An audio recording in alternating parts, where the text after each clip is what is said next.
দেখাশোনার দিন নিজের সবথেকে অপছন্দের মানুষটাকে হবুবর হিসাবে সামনে বসে থাকতে দেখে চোখ কপালে উঠল পল্লবীর। তার সামনে বসে আছে ডিপার্টমেন্ট তথা পুরো কলেজের সবথেকে গম্ভীর এবং বদরাগী শিক্ষক অভিষেক গাঙ্গুলি। অনার্স দ্বিতীয় বছরের ছাত্রী পল্লবী বাংলা সাহিত্য নিয়ে অনার্স করছে, বয়স 20 বছর। অভিষেককে দেখে চেয়ার ছেড়ে উঠে দাঁড়ায় পল্লবী। এক গর্ভবতী সবার দৃষ্টি এখন পল্লবীর দিকে, শুধু অভিষেকের দৃষ্টি ওর হাতে থাকা মোবাইলের দিকে। প্রসঙ্গত মামা বাড়িতে মানুষ হয়েছে পল্লবী। ছোটবেলায় মা বাবাকে হারিয়ে একমাত্র আশ্রয় পেয়েছিল মামার কাছে, তবে মামার চোখের মনি হলেও মামার চক্ষু শুলসে। পল্লবীকে উঠে দাঁড়াতে দেখে মামি ওর কাছে গেল। এর আগে ইচ্ছে করে 4টে সম্বন্ধ ভেঙেছ, এটাও যদি ভেঙে যায় তাহলে পড়াশোনা বন্ধ করে দেব তোমার। ভয়ে ভয়ে আবার চেয়ারে বসে পড়ল পল্লবী। পাত্রপক্ষ থেকে একজন বলে উঠল, কোনো সমস্যা মা? পল্লবী ডানে বামে মাথা নেড়ে না বোঝালো। এরপর পাত্রপক্ষে একে একে প্রশ্নার্থ জর্জরিত করলো ওকে। কোন ক্লাসে পড়ছো তুমি মা? BA second year. তুমি কি বিয়ের পরে পড়াশোনা কন্টিনিউ করতে চাও? পল্লবী কিছু বলার আগে ওর মামি বলে উঠলেন, না না দাদা, বিয়ের পর আবার কিসের পড়াশোনা? তখনও সংসারটা মন দিয়ে করবে।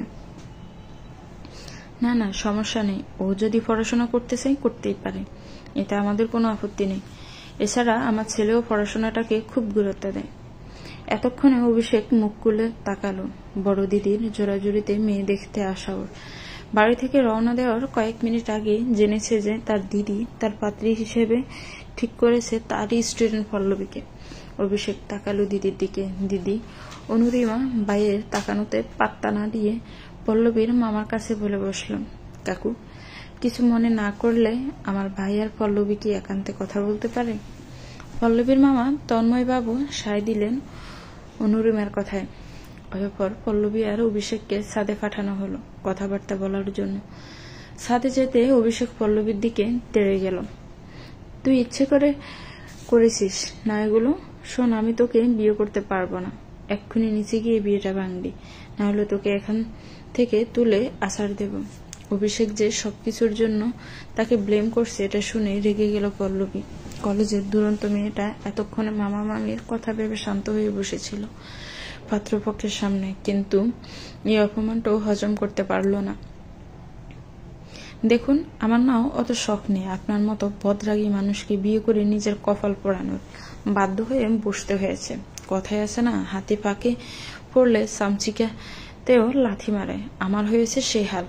আমি অত কথা শুনতে চাই না। আমি শুধু এটুকু বলতে এসেছি, তুই বিয়েটা ভাঙবি। আমি পারবো না। এই তো, এবার প্রমাণ হয়ে গেল তুই ইচ্ছে করে এসব করেছিস। মেয়ে জন্মালে বুঝতেন কত যন্ত্রণা তার উপর, আবার মামা বাড়ির আশ্রিতা। মানে এর আগে 4টে সম্বন্ধ ভেঙেছে, কিন্তু এবার মামি বলেই দিয়েছে এই বিয়েটা ভাঙলে আমার পড়াশোনা বন্ধ করে দেবে।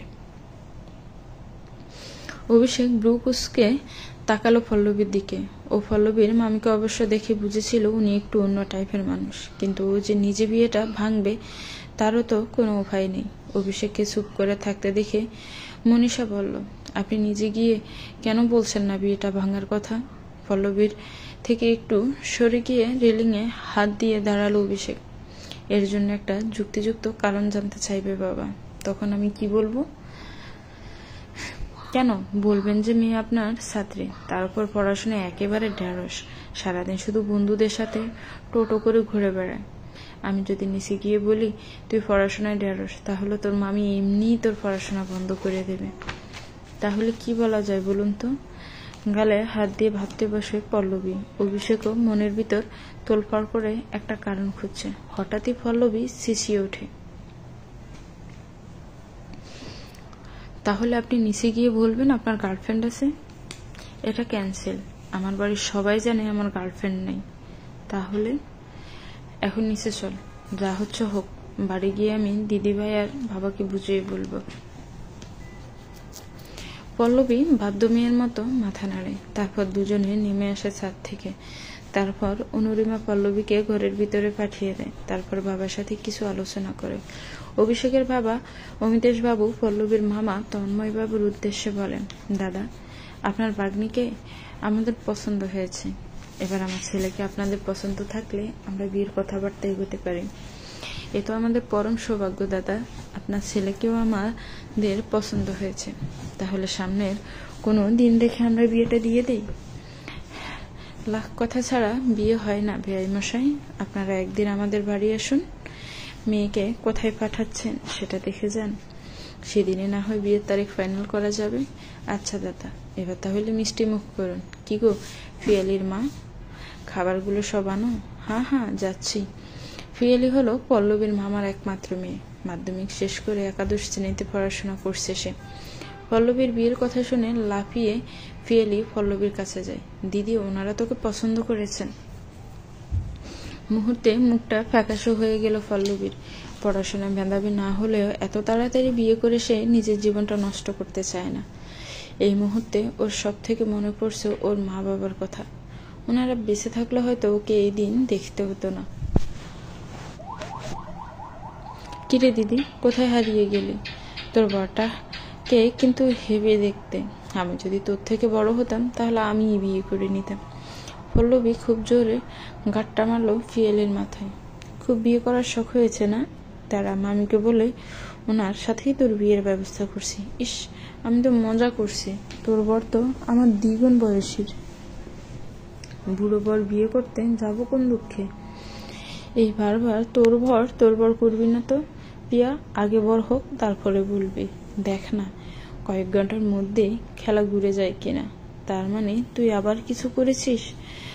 আগেরগুলোর মতো এনাকেও কি তুই ওদের ছায়ে গোলাপ মিশিয়েছিস নাকি? একটা রহস্যময় হাসি দিল পল্লবী, কারণ ও জানে অভিষেক যেভাবেই হোক বিয়েটা ভাঙবে।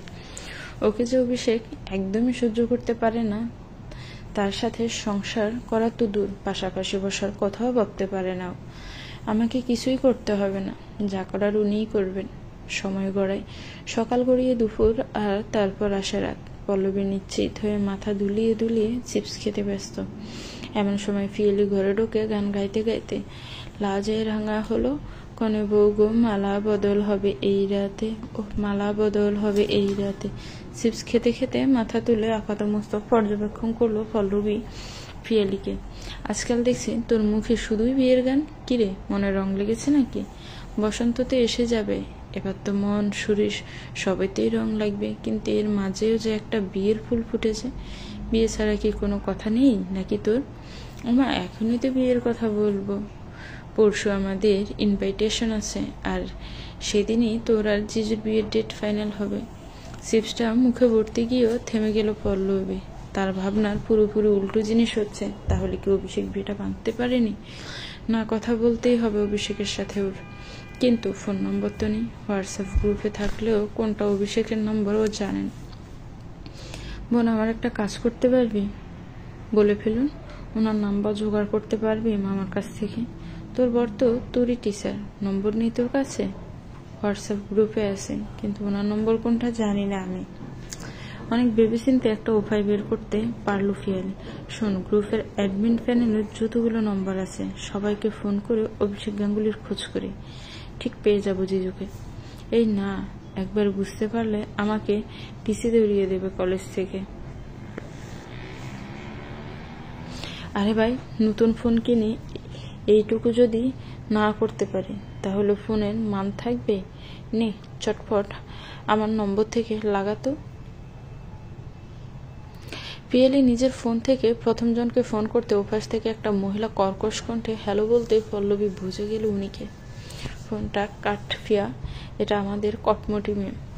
পিয়ালি ক্যাবলার মতো তাকিয়ে রইল পল্লবীর দিকে। কটকটি? এটা আবার কেমন নাম? আরে ওর নাম কঙ্কাবতী।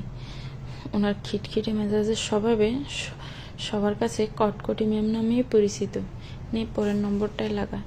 পিয়ালি আবারও ফোন লাগলো অন্য নম্বরে। এবার একটা পুরুষ কণ্ঠ শুনে পল্লবীর মুখে হাসি ফুটল। হ্যালো, আপনার নাম কি? আপনারা ফোন করেছেন, আপনারা নিশ্চয়ই আমার নাম যেন ফোন করেছেন। আর যদি ফ্যাং কল হয় তাহলে এক্ষুনি কাটুন ফোন। পল্লবী ভয়ে ভয়ে ফোনটা কেটে দিল। এভাবে আরো 4 জনের কাছ থেকে একটু কথা শুনে 7ম জনকে ফোন লাগায় ওরা। প্রত্যেকজনের সাথে আলাদা আলাদা টপিকে কথা বলেছে পল্লবী। এবারেও একটা আলাদা টপিকে কথা শুরু করলো।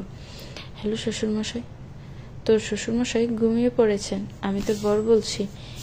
এমন ধরা কথা শুনে ফোনটা চট করে কান থেকে নামায় পল্লবী। কথা বলার ধরন শুনে বুঝেছে ওরা ওদের লক্ষ্যে ফসে গেছে। আবারও ফোনটা কানে তুলে ফোনের উপাস থেকে বলে ওঠে, ফাজলামো হচ্ছে? রাত দুপুরে ফোন করে এসব কি শুরু করেছিস? কালকে ক্লাস টেস্ট আছে, তোদের গ্যাংয়ের একটাকেও ছাড়ব না আমি আপনার সঙ্গে পড়াশোনার বিষয়ে জানার জন্যও ফোন করিনি, আর না করেছি প্রেম আলাপ করতে। আমার আপনার সাথে কিছু ইম্পর্টেন্ট কথা ছিল স্যার। ক্লাসে তো আমি বলেছিলাম কারোর কোনো প্রয়োজন হলে রাত 9টার মধ্যে ফোন করবি। এখন কটা বাজে? 11:30। রাখ এখন, কাল সকালে ফোন করবি। বিরক্ত হলো পল্লবী। ও কি পড়াশোনার বিষয়ে ফোন করেছে, নাকি ও তো বিয়ের ব্যাপারে কথা বলতে ফোন করেছে?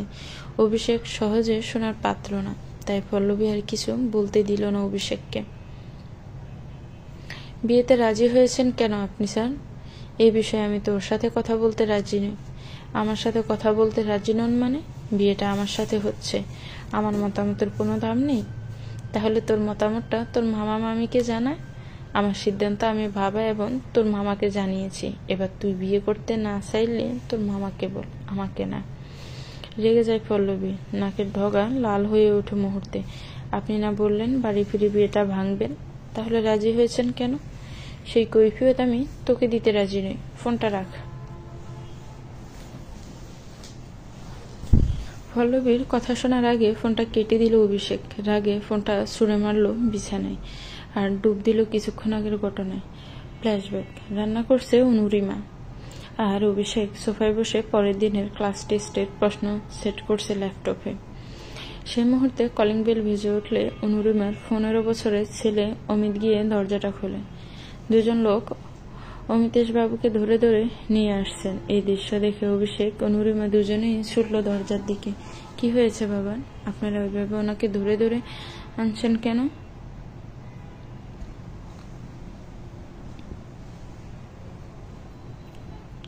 বাজারের মোড় মাথায় বুকের যন্ত্রণায় ছটফট করছিলেন উনি, তাই আমরা ওনাকে দূরে ভাড়ি নিয়ে আসলাম। অনুরিমা আর অভিষেক দুজনে ধরলো ওদের বাবাকে। ওই দুজন লোককে ধন্যবাদ দিল, তারপর ওরা চলে গেল। কিছুক্ষণের মধ্যে ওদের ফ্যামিলি ডক্টর এসে চেক আপ করলেন অমিতেশ বাবুকে। কি বুঝছেন ডাক্তারবাবু? বিষয়টা সিরিয়াস। ওনার হার্ট প্রবলেম দেখা দিয়েছে, হার্ট অ্যাটাকের সম্ভাবনা অনেক বেশি, তাই ওনাকে কোনো চিন্তা করতে দেবেন না। ওনার ইচ্ছেগুলো পূরণ করার চেষ্টা করবে উনি যা বলবেন সব শুনবে। অভিষেক ডাক্তারের ফিজ দিয়ে ডাক্তারকে গেট অব্দি ছেড়ে দিয়ে এসে বাবার পাশে বসে। তোমাকে না বারবার বলেছি এই সন্ধ্যেবেলা বাজার যাবে না, কেন কথা শোনো না আমার? তুই রাখতো তোর কথা। সন্ধ্যেবেলা হাঁটতে বেরিয়ে বাজার যাওয়াটা আমার ছোটবেলার নেশা। তোকে যেতে বললে তো যাবি না আমার সঙ্গে। এবার তোর বিয়ে হলে বৌমা চলে আসবে, তখন বৌমা আর শ্বশুর মিলে হাঁটতে বেরোবো একসঙ্গে। বৌমা? হ্যাঁ রে, যাই বলিস আর তাই বলিস। আমার কিন্তু পল্লবী মেয়েটাকে খুব পছন্দ হয়েছে। আমি তো ঠিক করেই নিয়েছি ওকে আমার বৌমা করে আনবো। এর মধ্যে তুমি ঠিকও করে নিলে বাবা। কিন্তু আর কোনো কিন্তু নয়, জানিস বাবা, ওর মধ্যে আমি তোর মায়ের সাহেব দেখেছি। ওই কিন্তু হবে তোর যোগ্য বউ। কয়েক ঘন্টার আলাপে তুমি মায়ের ছায়াও দেখে ফেললে? কয়েক ঘন্টা কে বলল? আমি ওকে ফলো করছি গত 3 মাস ধরে। ওর ব্যাপারে সব জেনেই না বিয়ের প্রস্তাব পাঠিয়েছি ওর মামার কাছে। কি বলো কি, 3 মাস? যখন বুঝলাম মেয়েটা একদম ঠিকঠাক আছে, তখনই তোর দিদিকে বললাম। তোর দিদিও সব জানে। তার মানে তুমি এই বিয়েটা ভেবে ধরিয়ে নিয়েছ? হ্যাঁ, আমি আর কদিন আছি বল? বৌমা এলে আমি নিশ্চিন্তে যেতে পারবো পরে। তুই বিয়েতে রাজি তো বাবা? আবার তুমি এসব শুরু করেছ? তুই বিয়েতে রাজি নাকি বল, তাহলে ওর মামাকে ফোন করে পরশু নিমন্ত্রণ করবো আমাদের বাড়ি আসার জন্য। রাজি। ভাবনা থেকে বাস্তবে ফিরে আসে অভিষেক। এই পৃথিবীতে ওর বাবা আর দিদি ছাড়া কেউ নেই। যে বাবা কোনোদিন ছেলের কাছে কোনো আবদার করেনি, সে আজ আবদার করেছে, সেটা হোক না অপছন্দের পাত্রীকে বিয়ে। বাবার শখ পূরণ করতে সব করতে পারে অভিষেক। ফোনের অ্যালার্ম বাজতে দৌড় পড়িয়ে বিছানায় উঠে বসলো পল্লবী। চোখ রগড়ে ফোনের অ্যালার্মটা বন্ধ করে ফোনটা চার্জে বসালো। আজ ক্লাস টেস্ট আছে, আগে একদিনও বই নিয়ে বসেনিও। অন্তত ক্লাসে সবার সামনে অপমানিত হওয়ার থেকে কিছুটা হলেও পড়া উচিত। বইটা নিয়ে স্টাডিতে বসলো। এই দিদি, লাইট বন্ধ কর, আমার ঘুম ভেঙে যাচ্ছে। বিছানায় ঘুমরত ফিয়ালির দিকে তাকালো পল্লবী। মেয়েটা বড্ড ঘুম কাতুরে। মাধ্যমিক পরীক্ষার পর থেকে যেন সেটা আরো বেড়ে গেছে। ঘড়ির কাঁটায় এখন 6:30 বাজে। সূর্যের আলো ভালোভাবেই ফুটে গেছে, তাই লাইটটা বন্ধ করে বইটা নিয়ে গিয়ে বারান্দায় বসলো পল্লবী। 9টা থেকে টিউশন আছে আর 11:30 থেকে কলেজ। একেবারে টিউশন করে কলেজ চলে যাবে, একটু পরে বেরিয়ে পড়বে, তাই যতক্ষণ পড়া যায় পড়ে ফেলা ভালো। আজ একবার স্যারের সাথে কথা বলতেই হবে। প্রায় 70 জন স্টুডেন্ট বাংলা বিভাগে, তার মধ্যে 25টা মেয়ে আর বাকি সব ছেলে। ক্লাসে প্রশ্নপত্র নিয়ে প্রবেশ করলো অভিষেক গাঙ্গুলি। 40 জনের বেশি স্টুডেন্ট নেই। চারদিকে চোখ বুলিয়ে পল্লবীদের লেডিস গ্যাংকে দেখতে পেল না। সেটা দেখে আরো বিরক্ত হলো। মনে মনে আওড়ালো, এরকম ফাঁকিবাজ একটা স্টুডেন্ট হবে কিনা অভিষেক গাঙ্গুলির বউ। আমার মান সম্মান সব খেয়েই ছাড়বে এই মেয়েটা। ছাড়া আসবো। দরজার দিকে তাকালো অভিষেক। দরজার সামনে দাঁড়িয়ে জোরে জোরে শ্বাস নিচ্ছে পল্লবী। পিছনে আরো 3টে মেয়ে আর একটা ছেলে দাঁড়িয়ে। ঘড়ির দিকে তাকালো অভিষেক। Already 10 minutes late. কোথায় আড্ডা দিচ্ছিলিস তোরা? টিউশন স্যার, ছুটি দিতে দেরি করেছেন। তার উপর অটো পায়নি, ছুটে ছুটে আসতে গিয়ে দেরি হয়ে গেছে। তীক্ষ্ণ দৃষ্টিতে তাকালো অভিষেক পল্লবীর দিকে। আয়। পল্লবী সহ ওর বন্ধুরা ক্লাসে ঢুকে একটা বেঞ্চে বসে পড়লো। অভিষেক সেটা দেখে একটা রহস্যময় হাসি দিল। এই তোরা একসাথে বসবি না? ঋত্বিকা, তুই গিয়ে শেষের আগের বেঞ্চটায় বস। পায়েল, তুই রাহুলের পাশে বস। সামিয়া, তুই দীপার পাশে। আর বিকাশ, তুই শান্তনুর পাশে গিয়ে বস। অভিষেকের পরামর্শে সবাই করুণ মুখ করে যে যার সিটে গিয়ে বসে পড়লো। শুধু বসে রইল পল্লবী। ও উঠে দাঁড়ালো। স্যার, আমি কোথায় বসবো? তুই ওখানেই বস। দুঃখী দুঃখী মুখ করে বসে পড়লো পল্লবী। ব্যাগ থেকে প্রয়োজনীয় সব জিনিস বের করে ব্যাগটা ফাঁকা করে একটা বেঞ্চে গিয়ে রেখে আসলো। অভিষেক কয়েকজন ডিস্ট্রিবিউট করার সময় আর চোখে তাকালো পল্লবীর দিকে। চিন্তিত মুখে বসে আছে। অভিষেককে দেখে খুব নিম্নস্বরে বলল, এটা আপনার চালাকি না আমাকে ফাঁদে ফেলার? দমকে উঠলো অভিষেক। টিচারের সঙ্গে কিভাবে কথা বলতে হয় ভুলে গেছিস? বেয়াদব মেয়ে, চুপচাপ পরীক্ষা দে। আর মনে রাখিস, 25-এর মধ্যে যে 20 কম পাবে তাকে ক্লাসের বাইরে বের করে দেওয়া হবে। অভিষেক ওর কাছ থেকে চলে গেল। অভিষেকের অলক্ষ্যে ওকে বেঞ্চি কাটে পল্লবী। এই লোককে আমি কোনোদিনও বিয়ে করব না। পরীক্ষার খাতা জমা দেওয়ার সময় হয়ে গেছে। টাইম দেখে সবাইকে লেখা থামাতে বলল অভিষেক। তারপর একে একে সবার খাতা নিল।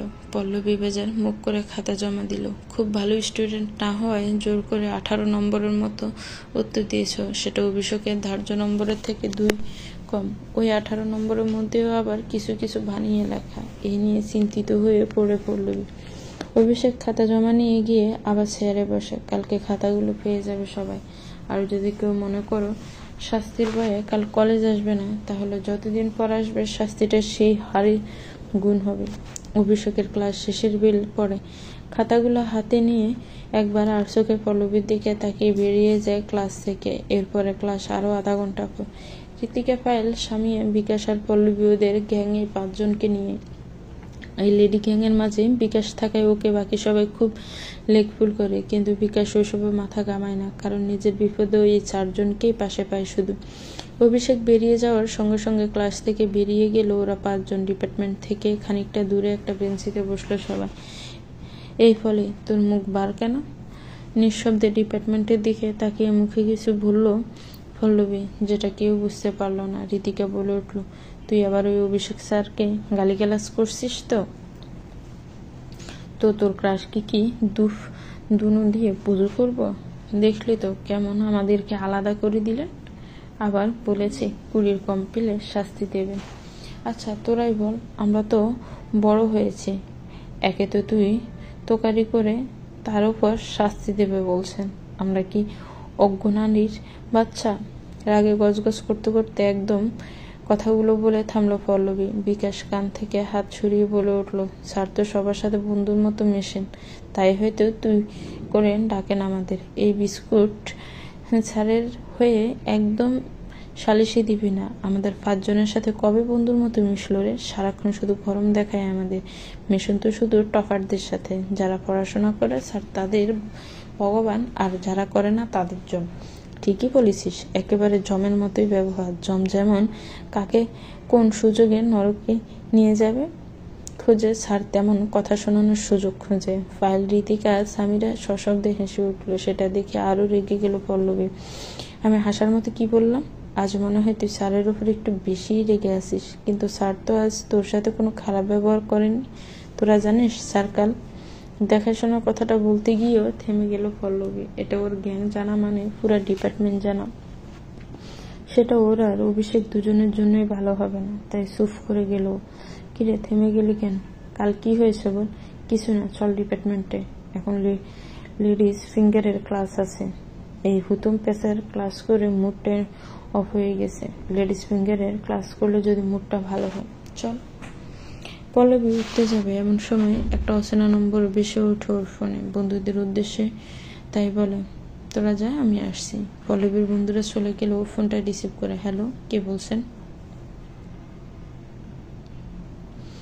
অপর প্রান্ত থেকে একটা পুরুষ কণ্ঠ বলে ওঠে, আমি তোর হবু শ্বশুর মশাই। বোমা, তুমি কলেজে আসো? তাহলে অভিকে একবার ফোনটা দেবে? সকাল থেকে ওকে ফোন করছি, ফোন লাগছে না।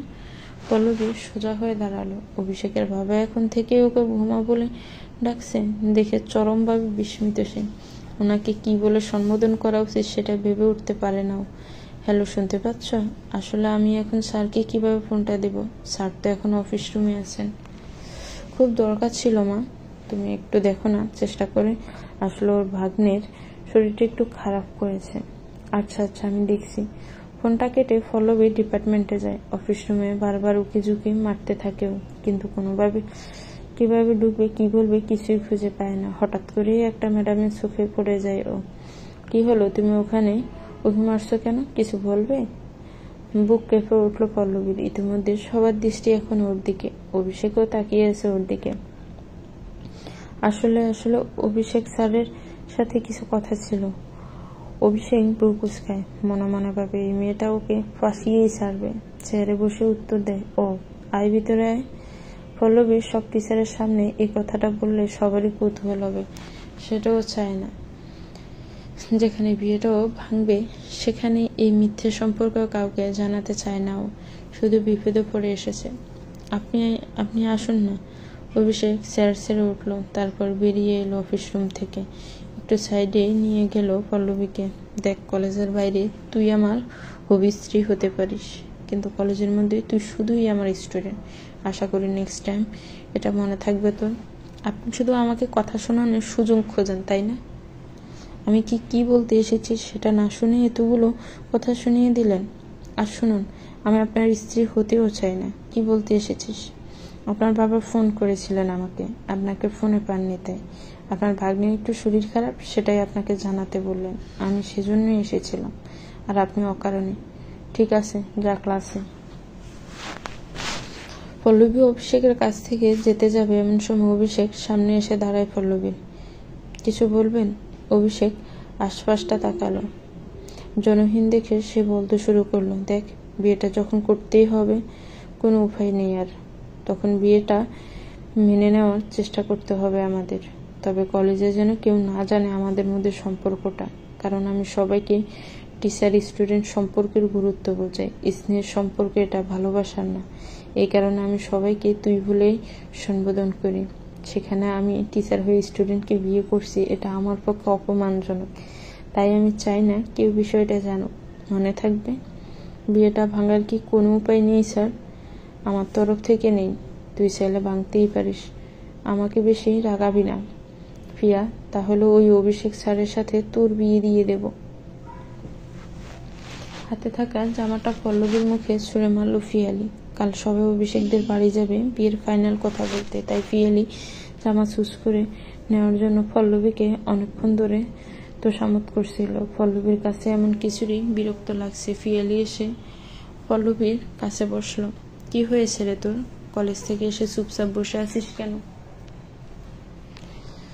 তো কি করব, নাচবো? ও বুঝেছি, জিজু বিয়েটা ভাঙিনি বলে তোর রাগ হচ্ছে খুব। তুই তুই কি বিয়েটা করতে চাস না? মা বাবাকে বলবো আমি? পল্লবী করুণ চোখে তাকালো পিয়ালির দিকে। মামা এই বিয়ে নিয়ে অনেক কিছু ভেবে ফেলেছে রে। জনে জনে গিয়ে বলছে আমার ভাগ্নির বিয়ে, সে মামাকে আমি কিভাবে কষ্ট দিই বলতো? অত কিছু ভাবিস না দিদি, এখন টিচার স্টুডেন্টের মধ্যে বিয়ে তো হামেশাই হচ্ছে, তারা সুখে সংসারও করছে, তোদের ক্ষেত্রেও সব ঠিকঠাক হবে, দেখবি নি একটা সুখের সংসার হবে তোর। ওনাকে তো আমি কোনোদিন ওই চোখে দেখিনি, সেখানে স্বামী স্ত্রী হিসেবে কিভাবে এক ছাদের তলায় থাকবো আমরা? না পারবো আমি ওনাকে ভালোবাসতে, আর না পারবেন উনি। এই সম্পর্কের কি কোনো ভবিষ্যৎ আছে?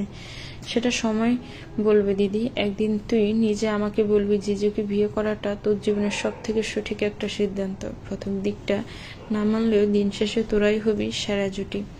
কাল কি আমাকেও যেতে হবে ওদের বাড়ি? না, মা বললে বিয়ের আগে মেয়েদের শ্বশুর বাড়ি যেতে নেই। তুই তো কলেজ যাবি, আমরা সন্ধ্যার মধ্যেই ফিরে আসব। হঠাৎ কিছু একটা ভেবে লাফিয়ে উঠল পল্লবী। পিয়ালি ব্রু কুঁচকে তাকালো পল্লবীর দিকে। কি হলো? অভিষেক স্যার বলেছিলেন কাল ক্লাস টেস্টের খাতা দেবে, কিন্তু কাল তো তোরা ওনাদের বাড়ি যাবে। তার মানে উনি কলেজ যাবেন না, আর আমাকেও শাস্তি পেতে হবে না। কি বলিস কি দিদি? যে তার হবু বউকে শাস্তি দেবে বলেছে? করুণ মুখ করে কপালে হাত দিয়ে পিয়ালির দিকে তাকালো পল্লবী। এজন্যই তো চাইছি না টিচার কি বিয়ে করতে, ফুরিয়ে ফুরিয়ে জীবন বরবাদ করে দেবেন। খুব জোরে শব্দ করে বেজে উঠল পল্লবীর ফোনটা। পিয়ালির পাশে ফোনটা থাকায় ও ফোনটা দেখলো। নে, নাম করতে করতেই জিজুর ফোন এসে গেছে। দিদিভাই আর বাবা চাইছেন কাল তুই আমাদের বাড়ি আসিস। কথাটা বলি ফোঁস করে একটা শ্বাস ছাড়লো অভিষেক। দিদিভাইয়ের কথা ফেলতে পারে না ও। অনুরিমাই তো অভিষেকের পালনকারিণী, ওকে জন্ম দিয়েই ওর মা মারা গিয়েছিলেন। অনুরিমা আর অনুরূপ তখন 10 বছরের।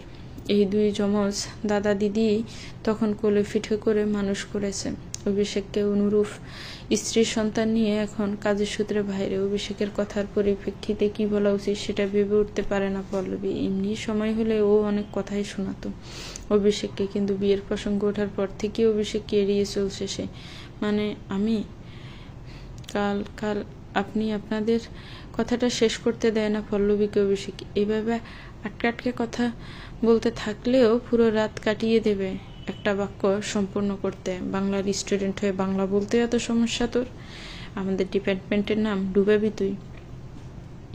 শুনুন স্যার, আপনি আমাকে এভাবে সবসময় অপমান করতে পারেন না। আমি অতটাও খারাপ স্টুডেন্ট নই, কিন্তু ভালো স্টুডেন্টও তো নস তুই।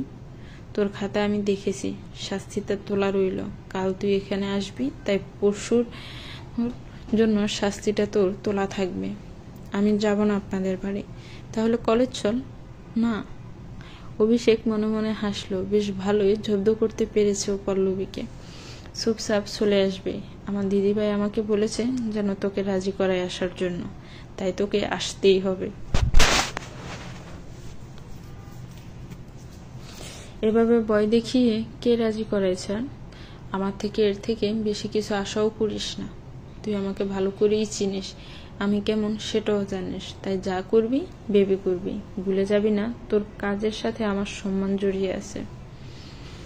এখনো আমাদের মধ্যে অফিসিয়ালি কোনো সম্পর্ক তৈরি হয়নি স্যার। আমি এখন আপনার স্টুডেন্ট। আমার জানা মতে বিয়েটা এই মাসেই হবে। দিদিভাই সামনের মাসে চলে যাচ্ছে, আর দাদাভাইও এই মাস ছাড়া ছুটি পাবে না। এবার তুই যদি চাস বিয়েটা ভাঙতে পারিস। প্রতিশোধ নিচ্ছেন তো আমার সাথে? আপনি ভালো করেই জানেন এই বিয়েটা আমি ভাঙতে পারবো না, তবে সময় একদিন আমারও আসবে।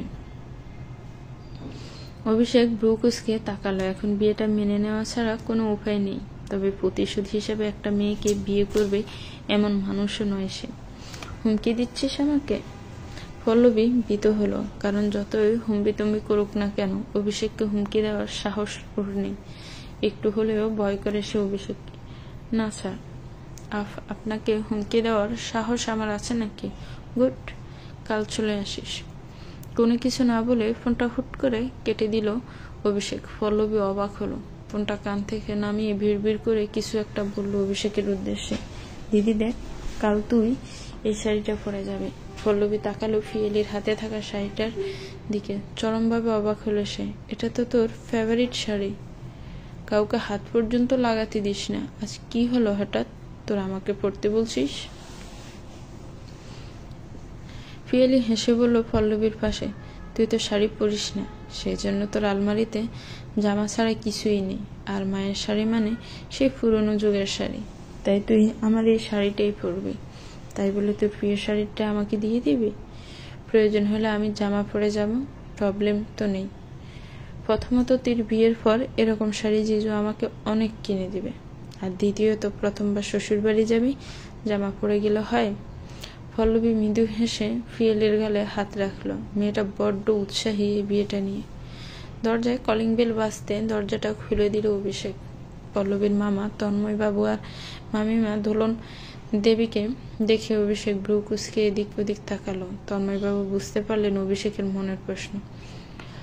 পলি আর পিয়া বাইরে আছে। ধরা পড়ে গিয়ে একটা শুকনো ডুব দিল অভিষেক। কথা ঘুরালো সে, আসুন আপনারা ভিতরে। তন্ময়বাবু মিষ্টির হাঁড়িটা নিয়ে ভিতরে ঢুকলেন। পিছন পিছন ঢুকলেন দোলন দেবী। তোমার বাবা আর দিদিকে দেখছি না তো। দিদি কিচেনে, আর বাবা বাবা ও এদিক ওদিক তাকিয়ে অমিতেশ বাবুকে দেখতে পেল না অভিষেক। তবে অনুরুমে এলো রান্নাঘর থেকে জল মিষ্টি নিয়ে। বাবা আর তো জামাইবাবু একটু বেরিয়েছে, এক্ষুনি চলে আসবে। কাকু কাকিমা আপনারা বসুন, বাবা এক্ষুনি চলে আসবেন। তন্ময়বাবু আর দোলন দেবী বসলেন সোফায়। পল্লবী আসেনি? ওরা বাইরে আছে, কি একটা কাজ আছে বলল। পল্লবী মনে হয় লজ্জা পাচ্ছে। ভাই যা নিয়ে আয় ওদের। আমি? ও তোকেই চেনে, আমি গেলে অস্বস্তিতে পড়বে, তাই তুই যা। বাধ্য হয়ে অভিষেক বেরোলো বাড়ি থেকে। পল্লবীর শাড়ি সামলাতে পারে না। গাড়ি থেকে নেমে শাড়ির কুচি এলোমেলো হয়ে গেছে। পিয়ালি সেটাই ঠিক করছে বসে বসে। সেই মুহূর্তে অভিষেক এলো। কি হচ্ছে এখানে? পল্লবী আর পিয়ালি তাকালো অভিষেকের দিকে। পল্লবী ভেবেছিল অভিষেক হয়তো কলেজে যাবে, কিন্তু ও যে বাড়িতেই থাকবে এটা জানতো না। পিয়ালি অভিষেককে দেখেই উঠে দাঁড়ালো। দিদি শাড়ি সামলাতে পারে না, কুচিটা খুলে গিয়েছিল, তাই ওটাই ঠিক করে দিচ্ছিলাম। পিয়ালির সোজাসুজি উত্তর শুনে হালকা কাশলো অভিষেক। পল্লবী সে তোর লজ্জায় উল্টো দিকে ঘুরে পড়েছে। অভিষেক তাকালো পল্লবীর দিকে। তোমার দিদিকে বলো এটা কুচি ঠিক করার জায়গা নয়, বাড়ির ভিতরে গিয়ে যা করার করতে। পল্লবীকে আরো লজ্জায় ফেলবে না বলে অভিষেক ঘুরে দাঁড়ালো। বাড়ির দিকে যেতে যেতে বলল, দিদিকে নিয়ে ভিতরে আসো, আমার দিদিভাই ওয়েট করছে। অভিষেক বাড়ির ভিতর ঢুকে গেল। অভিষেক যেতে পল্লবী সিমটি কাটলো পিয়ালিকে। তোকে কি বলেছিল শাড়ির কুচির কথাটা? এমা, তোর অসুবিধার কথা জিজুকে বলবো না তো কাকে বলবো? এখনো বিয়েটা হয়নি পিয়া। পিয়ালি দেখলো সদর দরজার বাইরে গিয়ে অমিতেশ বাবু হেঁটে আসছেন একজন মধ্যবয়স্ক লোকের সাথে। কথা বলতে বলতে, এই দিদি তোর শ্বশুরমশাই আসছেন, এখনই ভিতরে চল। পল্লবীর শাড়ির কুচিটা কোনো রকমে হাত দিয়ে সামলে পিয়ালির সঙ্গে বাড়ির দরজার দিকে এগিয়ে গেল। অভিষেককে একা আসতে দেখে অনুরুমে গিয়ে দাঁড়ালো ওর পাশে। কিরে, পল্লবীরা কই? অভিষেক একটু চুকলো অনুরুমের কান বরাবর। পল্লবীর শাড়ি সামলাতে প্রবলেম হচ্ছে, ওরা আসছে, ওকে আমার রুমে নিয়ে গিয়ে শাড়িটা একটু ভালোভাবে পরিয়ে দাও। অনুরিমা দরজার দিকে তাকালো। পল্লবীর শাড়ি ধরে ধরে আস্তে আস্তে হাঁটছে। তুই এক কাজ কর, ওদেরকে তোর রুমে নিয়ে যা। বাবা আর তোর জামাইবাবু এলে আমি আসছি তোর রুমে। এখন এখান থেকে চলে গেলে খারাপ দেখায়। অভিষেক অমত পোষণ করতে পারল না, কারণ ওর দিদিভাই যেটা বলেছে ঠিকই বলেছে। তাই অভিষেক পল্লবী আর পিয়ালিকে নিজের রুমে নিয়ে গেল। পল্লবী দেখলো রুমটা বেশ বড়, প্রয়োজনীয় সব আসবাবপত্র আছে। একটা কাঁচের আলমারির প্রত্যেকটা রেকে বই সাজানো। বাইরে থেকে দেখে যা বুঝলো উপন্যাসের বই বেশিরভাগই। এদিকে ওদিক চোখ বুলালো পল্লবী। পিয়ালি, তোমরা এখানে একটু ওয়েট করো, দিদিভাই এক্ষুনি আসছেন। তোমার মাথা মোটা দিদিকে শাড়ি পরিয়ে দেবে। পল্লবী চটজলদি ঘুরে তাকালো অভিষেকের দিকে। আমি মাথা মোটা? তা নয় তো কি, যে জিনিস সামলাতে পারবি না সে জিনিস পড়বি কেন? যেমন মোটা মাথা নিয়ে বাংলা অনার্স করছিস, ঠিক তেমনি মোটা মাথায় শাড়ি পরেছিস। পল্লবী নাক কুচকালো, একবার চোখ কুচু করে মাথার দিকে তাকালো, আর একবার কোমরের দিকে। আমি তো শাড়ি মাথায় পরিনি। বাই দ্য ওয়ে, তার মানে কি আপনি বলতে চাইছেন আমার পেট কথাটা বলেই জিভ কামড়ায় পল্লবীর। লজ্জা অন্যদিকেও ঘুরে দাঁড়ায়। অভিষেকের হিঁচকি উঠে গেল পল্লবীর কথা শুনে। তড়িঘড়ি করে টেবিলে রাখা জলের গ্লাসটা নিয়ে রুম থেকে পালিয়ে গেল। পিয়েলি খুব হাসছে পল্লবীর কান্না দেখে। এখনো তোদের বিয়ে হয়নি দিদি? বিয়ের পর বন্ধ রুমে না হয় জিজুর সাথে এমন দ্বারা কথা বলিস? একটু তো খেয়াল করবি যে আমি আছি। পল্লবী মুহূর্তে রেগে গেল পিয়েলির কথা শুনে। পিয়েলিকে মারতে যাবে এমন সময় ঘরে ঢোকে অনুরিমা। সোজা সে এসে পল্লবীর সামনে দাঁড়ায়। কদিন পর এটা তোমার নিজের বাড়ি হবে। এখানে ফর্মালিটি মেনটেন করে শাড়ি পরার দরকার নেই। তুমি যেটা পরে কমফোর্টেবল সেটাই পরবে। পল্লবী মুগ্ধ হলো অনুরিমার কথা শুনে। দুদিকে মাথা নেড়ে সম্মতি জানালো অনুরিমাকে। অনুরিমা সযত্নে শাড়ি ঠিক করে দিল। শীত পেরিয়ে বসন্ত এসেছে দূরের বনে। ফাল্গুন মাসে মনোরম আবহাওয়ার বিয়ের তারিখ ধার্য করা হয়েছে দুই পরিবারের উপস্থিতিতে। এটা মাঘ মাস। ফাল্গুনের পর চৈত্র মাসে বিয়ে হয় না। তাহলে সেই একেবারে বৈশাখ মাসে তাপের ধাপধাপতে বিয়েটা সুস্থভাবে হবে না। আর দুই পরিবারের কেউ দেরি করতে চাইছে না বিয়েটা দিতে। তাই মাত্র 25 দিন পর ফাল্গুনের 18 তারিখে বিয়ের তারিখ ফাইনাল করা হয়েছে। আর কিছু করার নেই। তাই পল্লবী হাল ছেড়ে দিয়েছে। বিয়েটা যখন করতেই হবে তখন অভিষেকের সঙ্গে একটা ভালো সম্পর্ক স্থাপনের চেষ্টা করবে সে। মনে মনে অভিষেককে স্বামী হিসেবে মেনে নেওয়ার যুদ্ধে নেমেছে সে। কলেজে এসে চুপচাপ ক্লাসরুমে বসে আছে। অনেকটা শান্ত হয়ে গেছে অভিষেকের ক্লাস। অভিষেক ক্লাসে ঢুকলে সবার মতো পল্লবীও উঠে দাঁড়ায়। অভিষেকের হাতে পরীক্ষার খাতা দেখে আটকে ওঠেও। Sit down. সেদিন ক্লাস টেস্টের খাতাগুলো আজ দেব তোদের। তবে যারা যারা 20-র নিচে পেয়েছিস তাদের জন্য শাস্তি আমার ভাবাই আছে। অভিষেক রুল অনুযায়ী খাতা ডিস্ট্রিবিউট করতে থাকে। এখনো পর্যন্ত 19 জন 20-র ওপরে পেয়েছে, আর 7 জন 20-র নিচে। পল্লবীর খাতাটা ভালো করে দেখলো অভিষেক। পল্লবী দত্ত, এদিকে আয়। পল্লবী নিজের জায়গা ছেড়ে ধীরে ধীরে এসে অভিষেকের টেবিলের সামনে দাঁড়ালো। অভিষেক খাতাটা সোজা করে দেখালো পল্লবীকে। কত পেয়েছিস? পল্লবী আমতা আমতা করে বলল, 14। কতর মধ্যে পরীক্ষা দিয়েছিল? পল্লবী মাথা নিচু করে বলল, 25। কত কম? 11। কি শাস্তি নিবি? পল্লবী মাথা তুলে তাকালো অভিষেকের দিকে। যে শাস্তি পাবে তাকে যে কেউ কি শাস্তি নেবে সেটা জিজ্ঞাসা করতে পারে? এই ধারণা ছিল না পল্লবীর। বলছি কি শাস্তি নেবে? আপনি যা দেবেন। ঠিক বলছিস? ডিপার্টমেন্টের বাইরে কান ধরে দাঁড়া। অভিষেক খাতাটা পল্লবীর হাতে দিয়ে পরের খাতাটা চেক করতে থাকে। পল্লবী অবাক হয়ে দাঁড়িয়ে আছে অভিষেকের দিকে তাকিয়ে। মাঘ মাসের শেষ রোদটা সহ্য করা যায় না। অভিষেকের ক্লাস শেষ হতে এখনো প্রায় 45 মিনিট। এতক্ষণ সে রোদে কিভাবে দাঁড়িয়ে থাকবে? এদিকে অভিষেকেরও কোনো ভ্রুক্ষেপ নেই। স্যার? অভিষেক তাকালো পল্লবীর দিকে। এখনো কেন দাঁড়িয়ে আছিস? 5 সেকেন্ডের মধ্যে আমার চোখের সামনে থেকে তুই চলে যা। সারাদিন বন্ধু বান্ধব হই হুল্লোড় করেই জীবন কেটে যাবে। তোর পড়াশোনা করার দরকার নেই। কান ধরে দাঁড়াতে হবে না। আজকের পর থেকে যতদিন না পড়াশোনায় মন দিচ্ছিস ততদিন আমার ক্লাসে থাকবি না তুই। আমার চোখের সামনে থেকে সরে যা। তোর মুখ দেখতে চাই না আমি।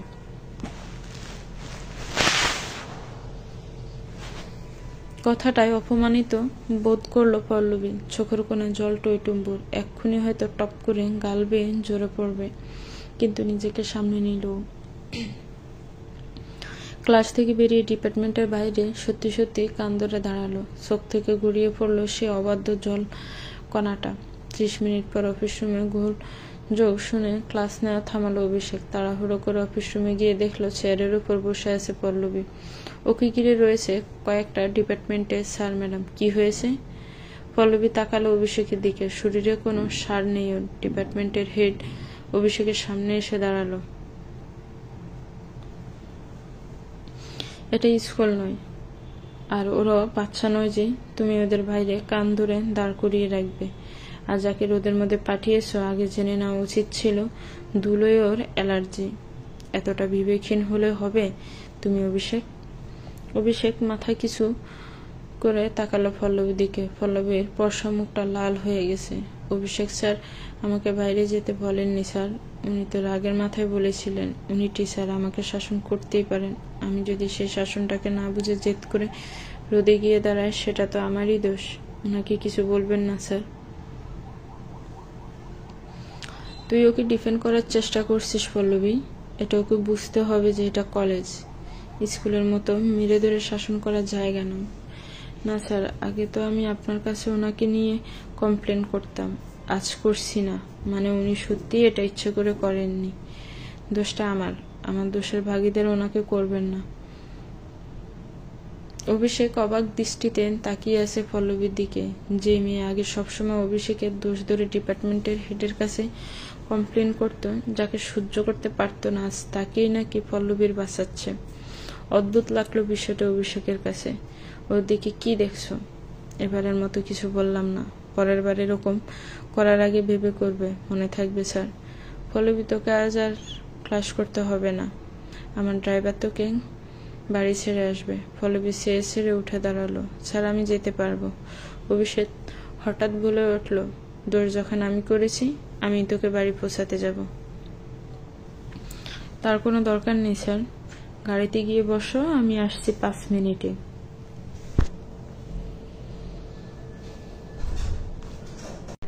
অভিষেকের গম্ভীর গলার কাছে আর কিছু বলার থাকে না পল্লবীর। ক্লাস থেকে ব্যাগটা নিয়ে ডিপার্টমেন্ট থেকে বেরিয়ে যায়। অভিষেকের গাড়ির কাছে দাঁড়ায় গিয়ে কিছুক্ষণের মধ্যে অভিষেকের সে গাড়ির দরজা খুলে দেয়। তারপর নিজের ড্রাইভিং সিটে গিয়ে বসে। আমি সামনে বসবো স্যার? আমি তো ড্রাইভার নই, সামনে বস, আর এখন থেকে এটা প্র্যাকটিস কর। পল্লবী অভিষেকের পাশে বসে দরজা আটকে সিট বেল্ট পরে নিল। তারপর অভিষেক গাড়ি স্টার্ট দিল। গাড়ি চলেছে কলকাতার ব্যস্ত পথ দিয়ে। পল্লবী সিটে মাথায় এলিয়ে দিয়ে বসে আছে। সরি। চমকে পল্লবী অভিষেকের দিকে তাকালো। যে মানুষ কোনোদিন নিজেকে ভুল প্রমাণ করতে চায় না, তার মুখ থেকে সরি শোনার অভ্যাস নেই। 2 দিন পর যে আমার বউ হবে, সে কিনা আমার সাবজেক্টে মাত্র 50 মার্কস নম্বর পাচ্ছে, এটা মানতে পারিনি আমি। তাই ওরকম একটা ব্যবহার করেছি, কিন্তু সত্যি সত্যি তোকে বাইরে গিয়ে দাঁড়াতে বলিনি আমি। পল্লবী মাথা নত করলো। ওটা আমার ভুল। আপনি আমাকে আপনার চোখের সামনে থেকে সরে যেতে বলেছিলেন, তাই আমি চলে গিয়েছিলাম। কবে থেকে আমার কথা মানতে শুরু করেছিস তুই? কাল থেকে। পল্লবীর সোজাসাপটা উত্তর শুনে অভিষেক পল্লবীর দিকে তাকালো। পল্লবীর আচরণ আগের থেকে অনেকটা পরিবর্তন হয়েছে।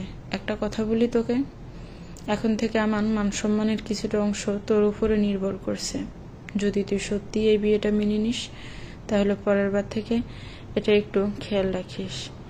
এমন কিছু কাজ করিস না যাতে সবাই আমার দিকে আঙ্গুল তোলে। পল্লবী সম্মতি জানালো অভিষেকের কথায়। অভিষেক ড্রাইভিংয়ে মনোযোগ দিল, কিন্তু পল্লবীর মাথায় একটা কথা কাল থেকেই ঘুরপাক খাচ্ছে। অভিষেককে বলবে ভেবেও কোথাও যেন একটা আটকে যাচ্ছে। তবে এবার সাহস করে বলেই ফেলল, আপনি আমাকে আপনার পাশে মানতে পারবেন স্যার? অভিষেক একবার সরু চোখে তাকালো পল্লবীর দিকে। পল্লবীর মুখে এক অন্যরকম ছাপ। মেয়েটা যেন ধীরে ধীরে অনেকটা শান্ত হয়ে যাচ্ছে। না। অভিষেকের উত্তর শুনে পল্লবী একটা দীর্ঘশ্বাস ফেলল, আর তাকানোর সাহস পেল না ওর দিকে। জানালার দিকে মুখ ফিরিয়ে তাচ্ছিলের হাসি হাসলো পল্লবী। অভিষেক একটা দীর্ঘশ্বাস ফেলল। বাবা দিদিভাই তোকে খুব পছন্দ করেছে। ওদের মুখের দিকে তাকিয়ে আমি বিয়েতে না করতে পারিনি। বরাবরই আমি শিক্ষক ছাত্রীর সম্পর্কটাকে শ্রদ্ধার চোখে দেখি। সেখানে আমি নিজে শিক্ষক হয়ে ছাত্রীকে বিয়ে করছি। এটা আমি কোনোদিনই মেনে নিতে পারবো না। আমি যদি আপনার স্টুডেন্ট না হতাম, সেক্ষেত্রে আমি আপত্তি করতাম না। পল্লবীর মন আনন্দে নেচে উঠল। তার মানে এই রিজনটা বাদ দিলে আর কোনো কারণ নেই বিয়েটা না করার। অভিষেক একটা শুকনো ডোক গিলল। ও পল্লবীকে কিভাবে বোঝাবে যে ওর বিয়েটা না করার আরো একটা কারণ আছে। অভিষেক নিশ্চুপভাবে গাড়ি চালানোয় মন দিল। পল্লবী কোনো প্রত্যুত্তর না পেয়ে বিরক্ত হলো। আমার প্রশ্ন উত্তর দিন না। অভিষেক খুব জোরে ব্রেক চাপলো। পল্লবীর সামনের দিকে ঝুঁকে গিয়েও পিছিয়ে এলো। কি হলো? তোর বাড়ি চলে এসেছি।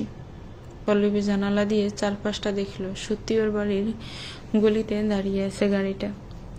অভিষেক গাড়ি থেকে নেমে পল্লবীর দিকে গেটটা খুলে দিল। পল্লবী নেমে পড়ল। বাড়ির দিকে যেতে গিয়েও ফিরে এলো সে। আমার প্রশ্নের উত্তর? অভিষেক নিজের দৃষ্টি স্থির রেখে গম্ভীর ভাবে বলল, আমাকে স্বামী হিসেবে পেলে তুই ঠকে যাবি পল্লবী। আমাকে স্বামী হিসেবে ফেলে তুই ঠকে যাবে পল্লবী। কিছুক্ষণ নীরবতায় ছেয়ে গেল চারপাশটা। বেশ খানিকটা সময় পেরিয়ে গেলেও কোনো উত্তর না পেয়ে অবাক হলো অভিষেক। ঘুরে তাকাতেই চমকে উঠল। গাড়ির চাকায় ঠেল দিতে পড়ে রয়েছে পল্লবী। মাটিতে বসে পড়ল অভিষেক। পল্লবীর মাথাটা নিজের কোলে তুলে নিয়ে গাল চাপড়াতে থাকে। পল্লবী, এই পল্লবী, চোখ খুল। পল্লবী অনেকবার ডাকার পর চোখ খুলল পল্লবী। অভিষেক ধরে ধরে ওকে দাঁড় করালো। চল, তোকে সামনের ক্লিনিকে নিয়ে যাই একবার। আমি ঠিক আছি স্যার, এটা আমার প্রায় হয়। বাড়িতে ওষুধ আছে, খেলেই ঠিক হয়ে যাবে। Are you sure? কিন্তু স্যার, আপনি কি যেন একটা বলেছিলেন। পল্লবী কিছুই শুনেনি। অভিষেক একটা দীর্ঘশ্বাস পড়ল। কিছু না, চল তোকে ভিতরে দিয়ে আসি। পল্লবীর বাড়ির সামনের গলিটা খুব ছোট, বড় গাড়ি ঢুকতে পারবে না। তাই অভিষেক নিজের গাড়ি লক করে পল্লবীর হাত ধরল। পল্লবী চমকে হাতের দিকে তাকালো। অভিষেক একটু অপ্রস্তুতে পড়ল। তুই উইক আছিস, যদি হাঁটতে না পারিস তাই হাতটা ধরলাম, এর থেকে বেশি কিছু নয়।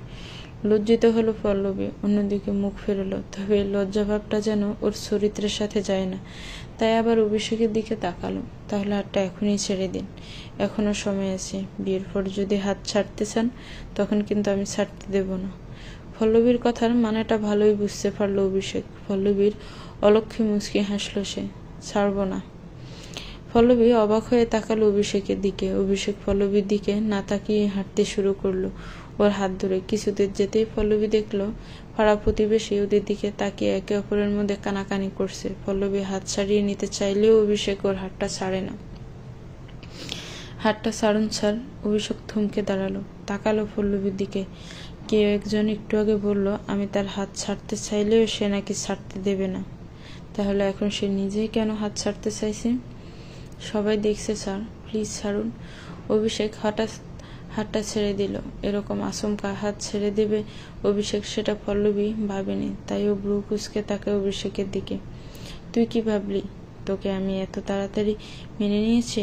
না পল্লবী, তুই যতদিন না আমার মনের মতো হতে পারবি, যতদিন না নিজেকে আমার সমকক্ষ করতে পারবি, ততদিন তোকে আমি মানব না। অভিষেকের এই একটা বাক্য পল্লবীর বুকের ভিতর ঝড় তুলে দিতেই যথেষ্ট ছিল। চল চোখে তাকালো অভিষেকের দিকে। ও একটু হলেও অভিষেককে নিজের স্বামী হিসেবে মানতে শুরু করেছিল। কিন্তু অভিষেকের কথাটা আত্মসম্মানে এসে লাগলো। তার মানে আপনার স্ত্রী হওয়ার জন্য আমাকে আমার নিজের সত্তাকে পরিবর্তন করতে হবে? মানে না বুঝতে পারার মতো কোনো কথা বলিনি আমি। পল্লবী কোনো কথা বলল না। আর সামনের দিকে খানিকটা এগিয়ে গেল অভিষেককে পিছনে ফেলে। তারপর ঘুরে তাকালো আবার অভিষেকের দিকে। কারোর জন্য আমি নিজেকে পরিবর্তন করতে পারবো না। চিন্তা করবেন না, আমার তরফ থেকেই বিয়েটা ভাঙা হবে। কথাটা বলেই অভিষেককে পরোয়া না করে নিজের বাড়ির দিকে চলে গেল পল্লবী। অভিষেকের ভিতর থেকে একটা দীর্ঘশ্বাস বেরিয়ে এলো। পিছনে ঘুরে নিজের গাড়ির কাছে ফিরে এলো। তারপর বাড়িতে এসে এগিয়ে চলল নিজের গন্তব্যের দিকে। পল্লবীর মামা তন্ময়বাবু নিজের ঘরে বসে খাতা পেন নিয়ে কিছু একটা হিসেব করতে ব্যস্ত। এমন সময় পল্লবী এলো। মামা, আসবো? তন্ময়বাবু খাতা থেকে চোখ সরিয়ে দরজার দিকে তাকালেন। পল্লবীকে দেখে তার মুখে হাসি ফুটল। আয়। পল্লবী গুটি গুটি পায়ে রুমের ভেতরে ঢুকে বিছানায় এক কোণে বসলো। তন্ময়বাবু খাতা বন্ধ করে পল্লবীর দিকে তাকালেন। কিছু বলবি? পল্লবী আমতা আমতা করতে থাকে। সেটা দেখে তন্ময়বাবু হাসেন। এত ইতস্তবোধ করছিস কেন? যা বলবি নিশ্চিন্তে বল। আমি এখনই বিয়ের জন্য প্রস্তুত নই মামা, আমার কয়েকটা মাস সময় লাগবে। তন্ময়বাবু অবাক হয়ে তাকালেন। তোর কি অভিষেককে পছন্দ হয়নি? তা নয় মামা, আমি ওনাকেই বিয়ে করব, তবে এত তাড়াতাড়ি না। তুমি তো জানো উনি আমার স্যার হন। এই সম্পর্কটা থেকে বেরিয়ে নতুন একটা সম্পর্ক যেতে আমার কিছুটা সময় লাগবে। কয়েকটা মাস কি বিয়েটা পিছানো যাবে? তন্ময়বাবু পল্লবীর কাছে এসে পল্লবীর মাথায় হাত বুলালেন। মুচকি হেসে পল্লবীকে বললেন, আমি অমিতেশ বাবুর সাথে কথা বলছি। বিকেল 4:50 9 মিনিট। পল্লবী 3টের সময় একটু ঘুমিয়েছে। হঠাৎই ফোনের আওয়াজে ঘুম ভাঙে। ফোনটা হাতে নিতেই দেখে সেদিনই সেই নম্বরটা থেকে ফোন এসেছে, অর্থাৎ অভিষেকের বাবা ফোন করেছেন। শোয়া থেকে উঠে বসে ফোনটা রিসিভ করে, ও হ্যালো, তোমার কি এই বিয়েটা করতে কোনো আপত্তি আছে মা? আমার ছেলে কি তোমাকে কিছু বলেছে? ফোন ধরতে সরাসরি এমন একটা প্রশ্নে ঘাবড়ে যায় পল্লবী। তারপর নিজেকে সামলে নিয়ে বলে, আসলে আঙ্কেল তেমন কিছু না, আপনার ছেলে আমাকে কিছু বলেনি। তাহলে তুমি বিয়েটা পিছাতে চাইছো কেন মা? মামা আপনাকে বলেননি আঙ্কেল? হ্যাঁ বলেছে, কিন্তু আমার ঠিক যুক্তিযুক্ত লাগলো না বিষয়টা। নিশ্চয় আমার ছেলে কিছু বলেছে তোকে। আমি তো তোর বাবার মতো বলছি কেন, আমি তো তোর বাবাই। আমার ছেলে যদি কিছু বলে থাকে আমাকে বল মা, আমি ওকে উচিত শিক্ষা দেব। বাবা ডাকটা শুনে পল্লবীর নিজের বাবার কথা মনে পড়ে গেল। মাত্র 11 বছর বয়সে নিজের বাবাকে হারিয়েছে, তারপর আর কাউকে বাবা বলে ডাকা হয়নি। ফুপিয়ে কেঁদে উঠল পল্লবী। অমিতেশবাবু ঘাবড়ে গেলেন। কাঁদছিস কেন মা? আমি কি তোকে দুঃখ দিলাম? এমা না না আঙ্কেল, আসলে বাবার কথা মনে পড়ে গেল। বহু বছর কাউকে বাবা বলে ডাকতে পারিনি, আপনাকে বাবা বলে ডাকি।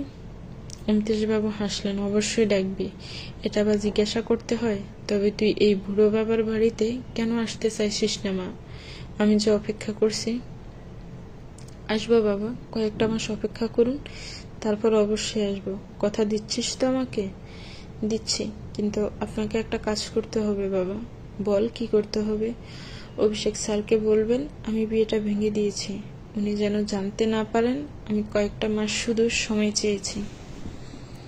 তোর মাথায় কি চলছে বলতো? অনেক কিছু চলছে বাবা, আপনাকে পরে একদিন সব বলবো। এই মেয়ের কথা রাখবেন তো আপনি?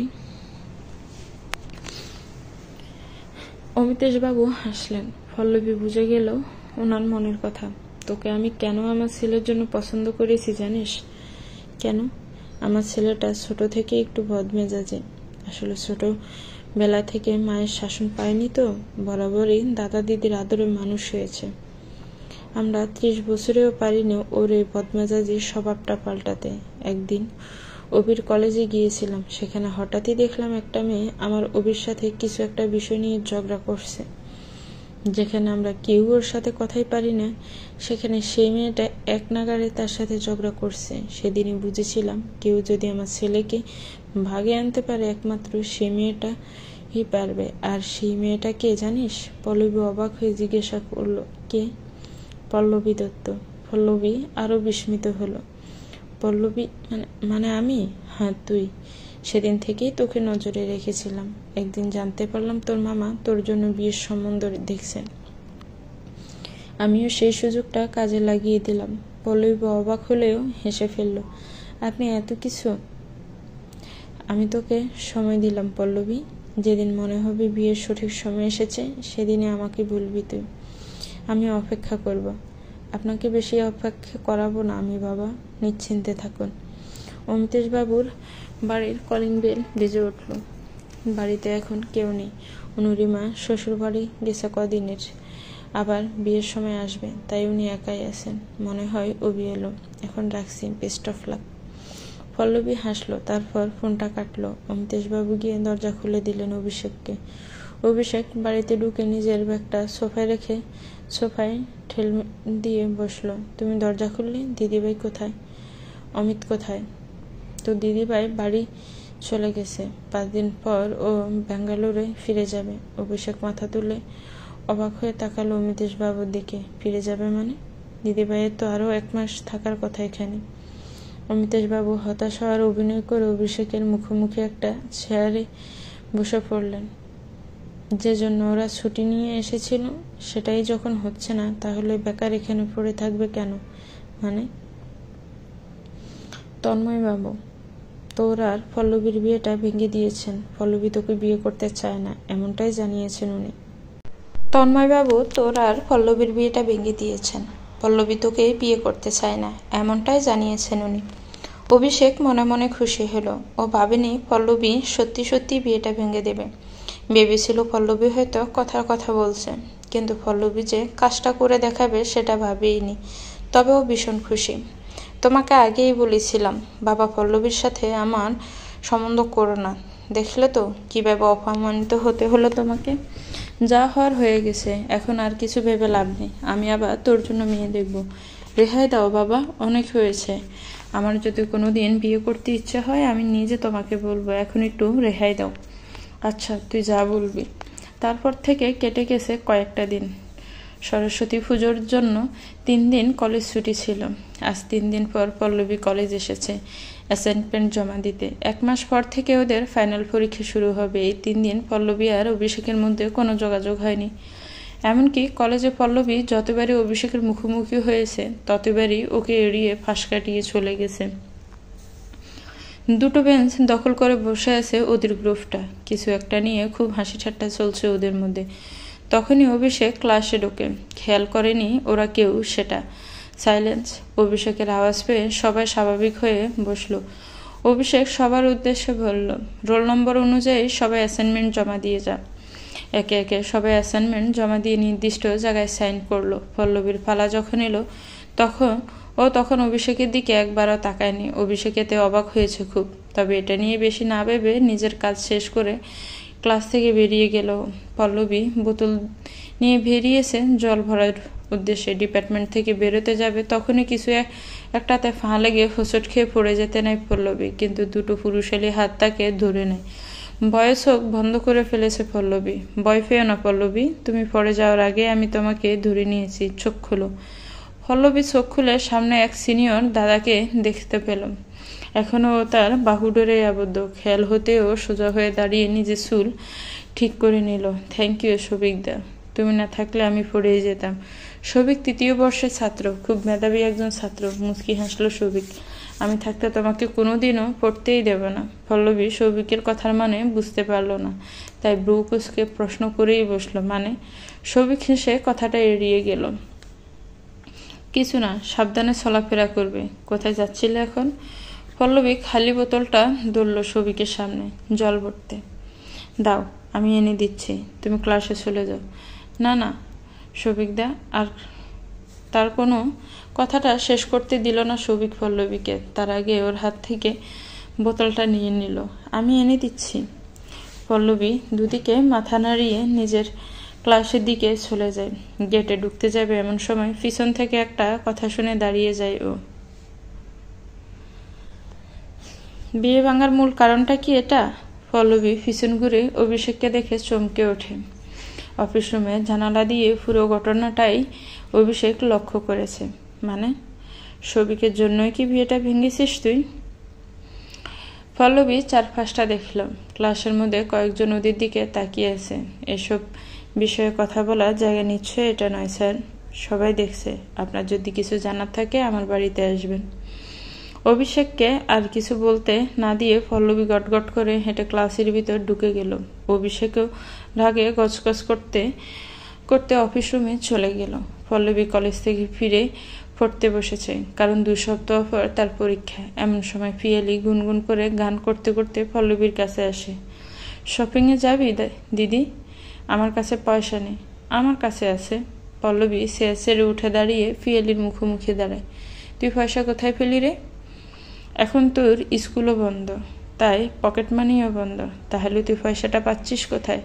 বাবা দিয়েছে, বলেছে তোর বিয়ের জন্য এখন থেকে অল্প অল্প করে কেনাকাটা শুরু করে দিতে।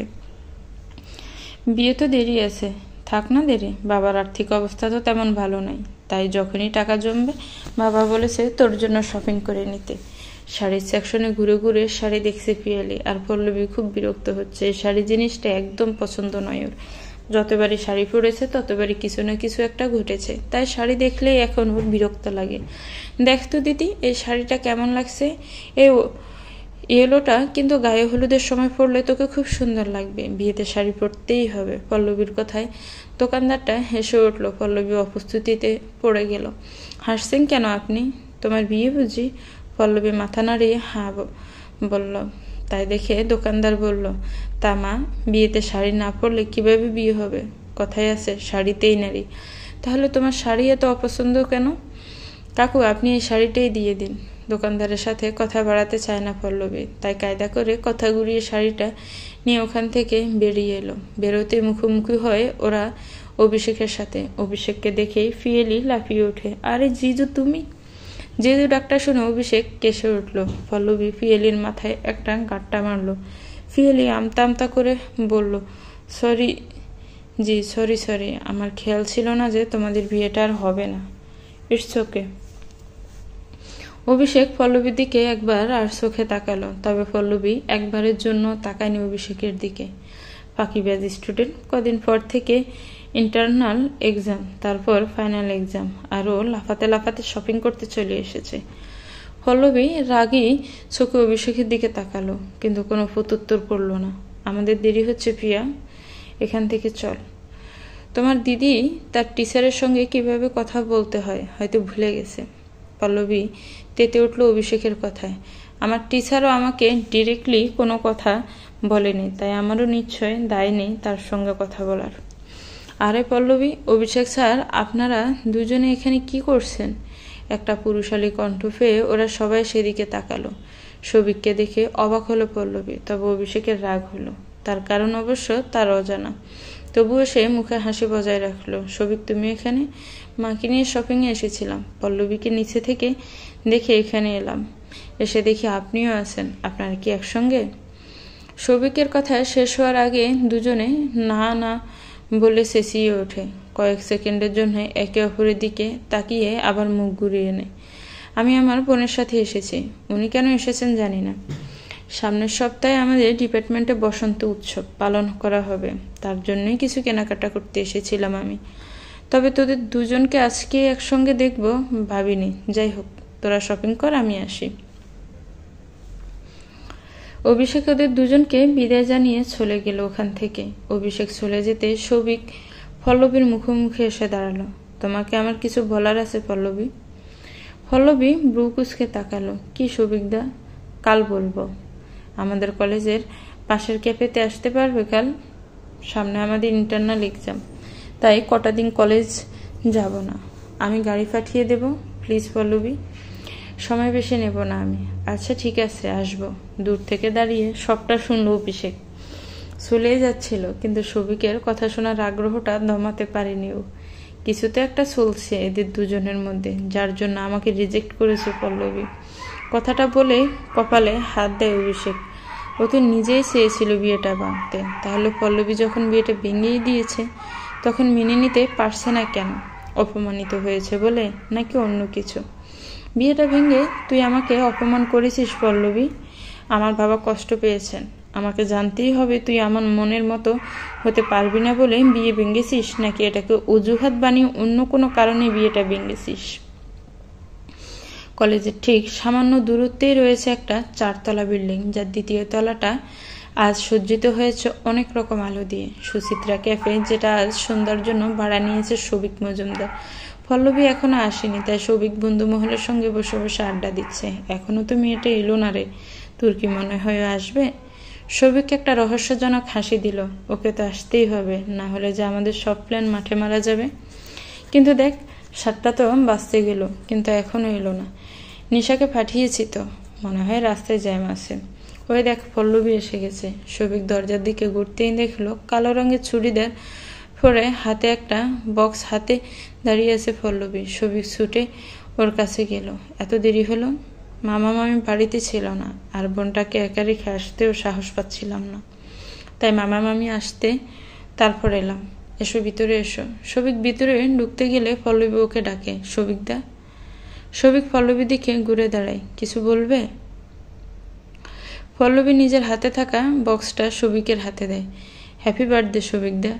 সৌভিক হেসে পল্লবীর হাত থেকে বক্সটা নেয়। তুমি জানতে আজ আমার বার্থডে? ফেসবুক নোটিফিকেশন দেখে জেনেছি। ও আচ্ছা, থ্যাংক ইউ। তুমি এসেছো, আমি অনেক খুশি হয়েছি। পল্লবী সৌভিকের পিছন পিছন এসে একটা টেবিলের সামনে দাঁড়ালো। সৌভিক পল্লবীকে চেয়ার টেনে বসতে বলে নিজেও একটা চেয়ার টেনে বসলো। তোমাকে আমার কিছু বলার আছে পল্লবী। এবার তো অন্তত এটা বন্ধ করো। পল্লবীকে কথাটা শেষ করতে দেয় না সৌভিক। ওর হাতে হাত রেখে কিছু একটা ইশারা করে সবিক। পল্লবীও সতর্ক হয়ে যায়। প্রেমময় হাসি নিক্ষেপ করে ও সবিকের দিকে। কি যেন বলবে বলেছিলে তুমি আমাকে? সবিক পল্লবীর অভিনয় ক্ষমতা দেখে হাসে। আগে কেকটা কেটে নিই। হ্যাঁ চলো। সবিক আর পল্লবী একসাথে কেকের কাছে যায়। দুটো টায়ারের একটা বিশাল বড় কেক। সবিক কেক কেটে প্রথমে পল্লবীকে খাওয়ায়। পল্লবীও খাইয়ে দেয় সবিককে। Happy birthday again and thank you again. Sabik একে একে ওর সব বন্ধুদের কেক খাইয়ে হাতে মাইক্রোফোনটা তুলে নেয়। Ladies and gentleman, today is my birthday. Even today is a special day from me because কথাটা বলে থামে সবিক। পল্লবীর কাছে গিয়ে ওর সামনে হাঁটু মোড়ে বসে পকেট থেকে একটা রিং বক্স বার করে পল্লবীর সামনে ধরে। I love you Pallabi, I love you very much, I love you more than my life. পল্লবীর সামনের টেবিলে বসে থাকা একটা মুখোশধারী মানুষের দিকে তাকায়। সেদিকেই তাকিয়েছে পল্লবী। তারপর মুচকি হেসে সবিকের দিকে নিজের হাত বাড়িয়ে দেয়। সবিক খুশি মনে পল্লবীর মধ্যমায় আংটিটা পরিয়ে দেয়। তারপর উঠে দাঁড়িয়ে জোরে পল্লবীকে, প্ল্যানটা কতটা কাজে দিল বুঝতে পারছি না স্যারের তো কোনো প্রতিক্রিয়া দেখতে পাচ্ছি না আমি। তুই ঠিকঠাক জানিস তো যে ওটা অভিষেক স্যারই? হরে ফুলু, আমি নিজের চোখে দেখেছি উনি দরজার বাইরে দাঁড়িয়ে ওই কালো মাস্কটা পরছেন। তাহলে হয়তো তুই ভুল শুনেছিস, শুনি আমাকে ভালোবাসেন না। তুই তো দেখেছিস শুনি আমাকে একদম সহ্য করতে পারে না। যদি নাই ভালোবাসতো তাহলে এখানে আসতো না। মলে হাজার ছেলে মেয়ে যায়, কই কারোর কথা তো উনি দূরে দাঁড়িয়ে শোনেন না। আর তাছাড়া আমি নিজে শুনেছি উনি ফোনে কাউকে বলছেন তোকে ওনার ভালো লাগে। তাহলে আমাদের এতটা ঘনিষ্ঠ দেখে উনি রেগে যেতেন। কিছু একটা কাণ্ড কর। হঠাৎ পল্লবী খেয়াল করলো ওই মুখোশধারী মানুষটার সামনে রাখা ফুলদানিটা খুব জোরে চেপে ধরেছে। এই সুদিদা দেখ স্যার কেমন নিজের রাগটা ওনার ফুলদানির উপর দেখাচ্ছেন। এবার তো বুঝলি যে উনি তোকে ভালোবাসে। পল্লবী হাসি। কিন্তু উনি এত সহজে এটা প্রকাশ করবেন না। এর জন্য এই নাটকটা আমাদের চালিয়ে যেতে হবে। তাহলে আমাদের মিশন 2 হবে কলেজে। একদম। সবিক আর পল্লবীকে একসঙ্গে হাত ধরে ডিপার্টমেন্টে ঢুকতে দেখে রাগে ফেটে পড়ে অভিষেক। হাতের মুঠো শক্ত করে নিজেকে সামলায়। অভিষেককে দেখে সবিক আর পল্লবী একে অপরের হাত ছেড়ে দেয়। সবিক অভিষেকের উদ্দেশ্যে বলে, গুড মর্নিং স্যার। অভিষেক নিজের হাতের মুঠোটা খুলে মলিনভাবে হাসে, গুড মর্নিং। তারপর অভিষেক ওদের পিছনে ফেলে নিজের অফিসের দিকে চলে যায়। অভিষেক যেতে পল্লবী আর সবিক হেসে ফেলে। আমাদের প্ল্যানটা ভালোই কাজে দিয়েছে, কি বলিস বলু? দেখছে জ্বলছে আর লুচির মতো পুলছে। সবিক পল্লবীর কথা ধরন দেখে হো হো করে হেসে ফেলে। পুরোটাই কিন্তু আমার ক্রেডিট, বুদ্ধিটা আমার। পল্লবী সবিকের ফিট সাপড়ে ওকে বাহবা জানায়। আমার ফিসের ছেলের বুদ্ধি তো আমার মতোই হবে তাই না? যতই হোক একই রক্ত বইছে আমাদের শরীরে। সবিক আশপাশটা ভালো করে দেখে নিল। না কেউ নেই। তোর ওই কথাটা জি স্যার শুনতে পেলে কিন্তু আমার সব প্ল্যান মাঠে মারা যাবে। পল্লবী সতর্ক হলো। হ্যাঁ তুই ক্লাসে যা, আমিও আমার ক্লাসে যাই। পল্লবী সবিককে বিদায় জানিয়ে নিজের ক্লাসে গিয়ে বসে। সঙ্গে সঙ্গে ওর 4 জন বন্ধু ওকে ঘিরে ধরে। ঋত্বিকা পল্লবীর উদ্দেশ্যে বলে, আচ্ছা জি স্যারকে দেখেছিস পলি? হোয়াইট শার্টে কিন্তু হেভি লাগছে স্যারকে। পল্লবী বিরক্ত মুখে ঋত্বিকার দিকে তাকালো। তুই তোর ক্লাসকে গিয়ে বল সেটা, আমাকে কেন বলছিস? দেখবি তোর জি স্যার খুশিতে আত্মহারা হয়ে যাবেন। বিকাশ ঋত্বিকাকে সরিয়ে পল্লবীর সামনের বেঞ্চে বসে, এই সবিকদার সাথে তোর কি চলছে রে? আজকে দেখলাম একসঙ্গে ডিপার্টমেন্টে ঢুকলি। আরে সবিকদা তো আমার হঠাৎই জানালা দিয়ে অভিষেককে ক্লাসের দিকে আসতে দেখে কথা ঘুরায় পল্লবী জিজ্ঞাসা করে, ভালোই তোদেরকে বলতামই, সবিক কাল আমাকে প্রপোজ করেছে, আমরা রিলেশনে আছি। পল্লবীর গ্রুপের সবাই অবাক নয়নে তাকে পল্লবীর দিকে। তারপর সবাই খুশি হয়ে যায়। ওয়াও পলি, স্যার আসছে। অভিষেক ক্লাসে ঢুকে রোল কল করলাম। তারপর ফাইলটা বন্ধ করে দিয়ে সবার উদ্দেশ্যে বললাম, 3 দিন পর তোদের ইন্টারনাল, তাই ইন্টারনালের কিছু সাজেশন দেওয়ার জন্য আজ তোদের আমি কলেজে আসতে বললাম। আমি কয়েকটা প্রশ্ন বলবো, সেগুলো নোট করে নিবি। 30 মিনিট পর ক্লাস শেষ করে অভিষেক বেরিয়ে যায়। অফিস রুমে ঢোকার আগে পল্লবীকে 3 বার ফোন করে, কিন্তু পল্লবীর ফোন সাইলেন্ট থাকে। পল্লবী শুনতে পায় না, তাই বিরক্ত হয়ে অফিস রুমে চলে যায় অভিষেক বেরোতে পল্লবীরা সবাই বেরিয়ে নিজেদের আড্ডা দেওয়ার জায়গায় গিয়ে বসে। এই ফলি, এবার ঘটনাটা আমাদের বলতো। এখন না, কদিন পর তোদের একটা বড় সারপ্রাইজ দেব আমি। কি সারপ্রাইজ রে? বিকাশ স্বামীর মাথায় গাঁটটা মারে। সারপ্রাইজ বলে দিলে কি আর সারপ্রাইজ থাকে? ওদের কথার মাঝে একটা মেয়ে এসে ওদের সামনে দাঁড়ায়। মেয়েটাকে ওরা চেনে, বাংলা ডিপার্টমেন্টের প্রথম বর্ষের ছাত্রী মারিয়া। সামিয়া এগিয়ে এলো ওর কাছে। কিছু বলবে মারিয়া? এজি স্যার পল্লবীকে ডাকছেন। পল্লবী বড় বড় চোখ করে তাকায় মারিয়ার দিকে, তারপর শুকনো একটা ডোক গিলে ওখান থেকে উঠে ডিপার্টমেন্টের দিকে চলে যায়। ডিপার্টমেন্টের ঢুকতে দেখে অভিষেক দরজার সামনে দাঁড়িয়ে আছে। পল্লবীর পা থেমে যায়। সেটা দেখে অভিষেক নিজে এগিয়ে আসে পল্লবীর কাছে। পল্লবী ভয় কাটিয়ে বলে, আমাকে ডেকেছেন স্যার? তোর ফোন কোথায় থাকে? ফোন করলে ধরিস না? পল্লবী জিভ কামড়ায়। আসলে স্যার ক্লাস চলছিল, তাই সাইলেন্ট করে রেখেছিলাম, পরে সেটা জেনারেল করতে ভুলে গেছি। Sorry sir. It's okay. Pallabi হাসলো। কেন ফোন করেছিলেন? কিছু বলবেন? তোকে এখন আমার সঙ্গে আমার বাড়ি যেতে হবে। পল্লবী অবাক নয়নে তাকায় অভিষেকের দিকে। অভিষেক পল্লবীর মুখের ভয়ের ছাপ দেখে মুচকি হাসে। ভয় নেই, বাবা তোকে নিয়ে যেতে বলেছেন। ওনার নাকি কিসব কথা আছে তোর সাথে। মানে আঙ্কেল ডেকেছেন? ওনার শরীর ঠিক আছে তো? হ্যাঁ, বাবা একদম সুস্থ আছেন। তুই কি যাবি নাকি বাবাকে বলে দেব তুই যাবি না? যেতেই হবে। সেটা তোর উপর ডিপেন্ড করছে। যদি না যাস তাহলে বাবাকে ফোন করে জানিয়ে দিচ্ছি, আর যদি যাস তাহলে বল, আমি এক্ষুনি বাড়ি ফিরব। অমিতেশ বাবুকে বড্ড ভালোবেসে ফেলেছে পল্লবী। বাবা আর মামার পর একজন মানুষকে পল্লবীকে এবার উপস্থিতি বুঝিয়েছে। ওর বাবার অনুপস্থিতিটা পূরণ করেছে। সেই মানুষটার কথা অমান্য করার ক্ষমতা ওর নেই, তাই ও নিজের সিদ্ধান্ত নিয়ে নেয় ও যাবে। পল্লবীকে চুপ থাকতে দেখে অভিষেক বলে, যাবি না তাহলে? ঠিক আছে। অভিষেক নিজের গাড়ির চাবিটা নিয়ে গাড়ির দিকে যাওয়ার জন্য মুখ ঘুরে। তখনই পল্লবী বলে ওঠে, যাব আমি। প্রায় 30 মিনিটেরও বেশি পল্লবী আর অমিতেশবাবু কথাবার্তা বলছে। অমিতেশবাবু অভিষেককে বলে দিয়েছেন ওনার কিছু পার্সোনাল কথা আছে পল্লবীর সঙ্গে। সেই সময়টা যেন অভিষেক ওনাদের দেয়, তাই বাধ্য হয়ে অভিষেক গেছে কফি বানাতে। পল্লবী বসে আছে অভিষেকের বাবার কাছে। আমার ছেলেটার উপর আর অভিমান করে থাকিস না মা, একবার বিয়ে করে এই বাড়ি, তাই দেখবি সব ঠিক হয়ে যাবে, সব অভিমান ভেঙে যাবে। আমি আর বাধা দেব না বাবা। বছরের শুরুতেই বৈশাখ মাসে বিয়ের দিন ঠিক করুন, আমার পরীক্ষা তখন শেষ হয়ে যাবে। তুই ঠিক বলছিস তো মা? পরে আবার আপত্তি করবি না তো? না বাবা, করব না। তবে আমি আপনার কাছে 15 দিন সময় চাইছি। অভিষেক স্যারকে বিয়ের কথা জানাবেন না। ঠিক আছে, আমি তাহলে অনুকে আর অনেকে ফোন করে জানাই বিয়ের কথাটা। অনু মানে অভিষেকের দিদি, কিন্তু অনিকে চেনে না পল্লবী, তাই এর নামটা প্রথম শুনলো। কৌতূহল হলো ওর জানার জন্য। বাবা, অনিটাকে আগে তো নাম শুনিনি। আমার বড় ছেলে, অনুর যমজ আর অভির দাদা অনিরুদ্ধ গাঙ্গুলি। ওনাকে তো দেখিনি কোনোদিনও। অনেক কর্মসূত্রে নিউ ইয়র্ক থাকে বৌমা আর নাতনিকে নিয়ে। আমি তো এতদিন জানতাম স্যাররা 2 ভাই বোন। তবে ভালোই হবে। ওদের কথার মাঝে অভিষেক 2 কাপ কফি আর 1 কাপ চা নিয়ে এসে দাঁড়ায় ওর বাবার জন্য দরজার কাছে। যেহেতু বাবা পল্লবীর সাথে একান্তে কথা বলতে চেয়েছে, তো অভিষেক অনুমতির জন্য দাঁড়িয়ে আছে। তোমাদের পার্সোনাল কথা শেষ হলে আমি কি ভিতরে আসবো বাবা? অমিতেশবাবু আর পল্লবী সতর্ক হয়ে গেল। প্রসঙ্গ পাল্টে অন্য প্রসঙ্গ ধরল। তার মানেই উত্তর দিল, আয়। অভিষেক ট্রেটা হাতে নিয়ে ঢুকলো। অমিতেশবাবুকে আর পল্লবীকে চা কফি দিয়ে নিজে 1 কাপ নিল। আমি একটু বসতে পারি?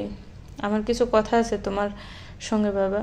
অমিতেশবাবু পল্লবীর দিকে তাকালো। পল্লবী একটু সংকোচ বোধ করে উঠে দাঁড়ালো। তাহলে আমি এখন আসি? তোর থাকাটা জরুরি। তোর সম্পর্কেই কথা বলবো আমি বাবাকে। পল্লবী অবাক হয়ে ভ্রু কুঁচকে তাকালো অভিষেকের দিকে। আমার সম্পর্কে? বস। পল্লবী আবার বিছানায় বসে পড়ল। একটু ভয় পেল অবশ্য। অভিষেকের বাবার দিকে তাকালো। উনিও জিজ্ঞাসা দৃষ্টিতে তাকিয়েছে অভিষেকের দিকে। বাবা, তুমি এতদিন হয়তো ভাবছিলে আমার জন্য পল্লবী এই বিয়েটা ভেঙেছে, কিন্তু না, ওর বিয়ে ভাঙার পিছনে অন্য কারণ আছে। অমিতেশবাবু পল্লবীর দিকে তাকালেন। চোখের ইশারায় জিজ্ঞাসা করলেন, কি ব্যাপার? পল্লবী মাথা নাড়িয়ে জানে না বলল, পল্লবী অন্য কারোর সাথে সম্পর্কে আছে, যার জন্য এই বিয়েটা ভেঙেছে। অভিষেকের কথা শুনে তৎক্ষণাৎ উঠে দাঁড়ালেন অমিতেশ বাবু। আহত দৃষ্টিতে তাকালেন পল্লবীর দিকে। এসব কি বলছো অভি? এগুলি কি সত্যি পল্লবী? পল্লবী বুঝতে পারেও মস্ত বড় ভুল করে ফেলেছে অমিতেশ বাবুকে এই বিষয়ে কিছু না জানি লজ্জায় মাথা নামিয়ে নেয় পল্লবী। অভিষেক তাকায় পল্লবীর দিকে। আমি কি কিছু ভুল বলেছি পল্লবী? পল্লবী মাথা তুলে তাকায়। আপনি এই বিষয়ে কিভাবে জানলেন স্যার? এই বিষয়টা তো আপনার জানার কথা নয়। নিজের জালে নিজেই জড়িয়ে যায় অভিষেক। ও নিজেও হুট করে এটা বলে একটা ভুল করে ফেলেছে। আরও কটা দিন সময় নেওয়া উচিত ছিল ওর। অভিষেককে চুপ করে থাকতে দেখে পল্লবী বলে, চুপ করে আছেন কেন স্যার? আমার প্রশ্নের উত্তর দিন। কানাঘুষে শুনেছি। পল্লবী উঠে দাঁড়ায়। মিথ্যে বলছেন আপনি। এই বিষয়ে কেউ জানে না। মাত্রই কয়েক ঘন্টা আগে আমার বন্ধুরা জেনেছে। সেখানে আপনার জানা তো দূরের কথা। এর মাঝে অমিতেশবাবু কখন চলে গেছেন সেটা কেউ লক্ষ্য করেনি।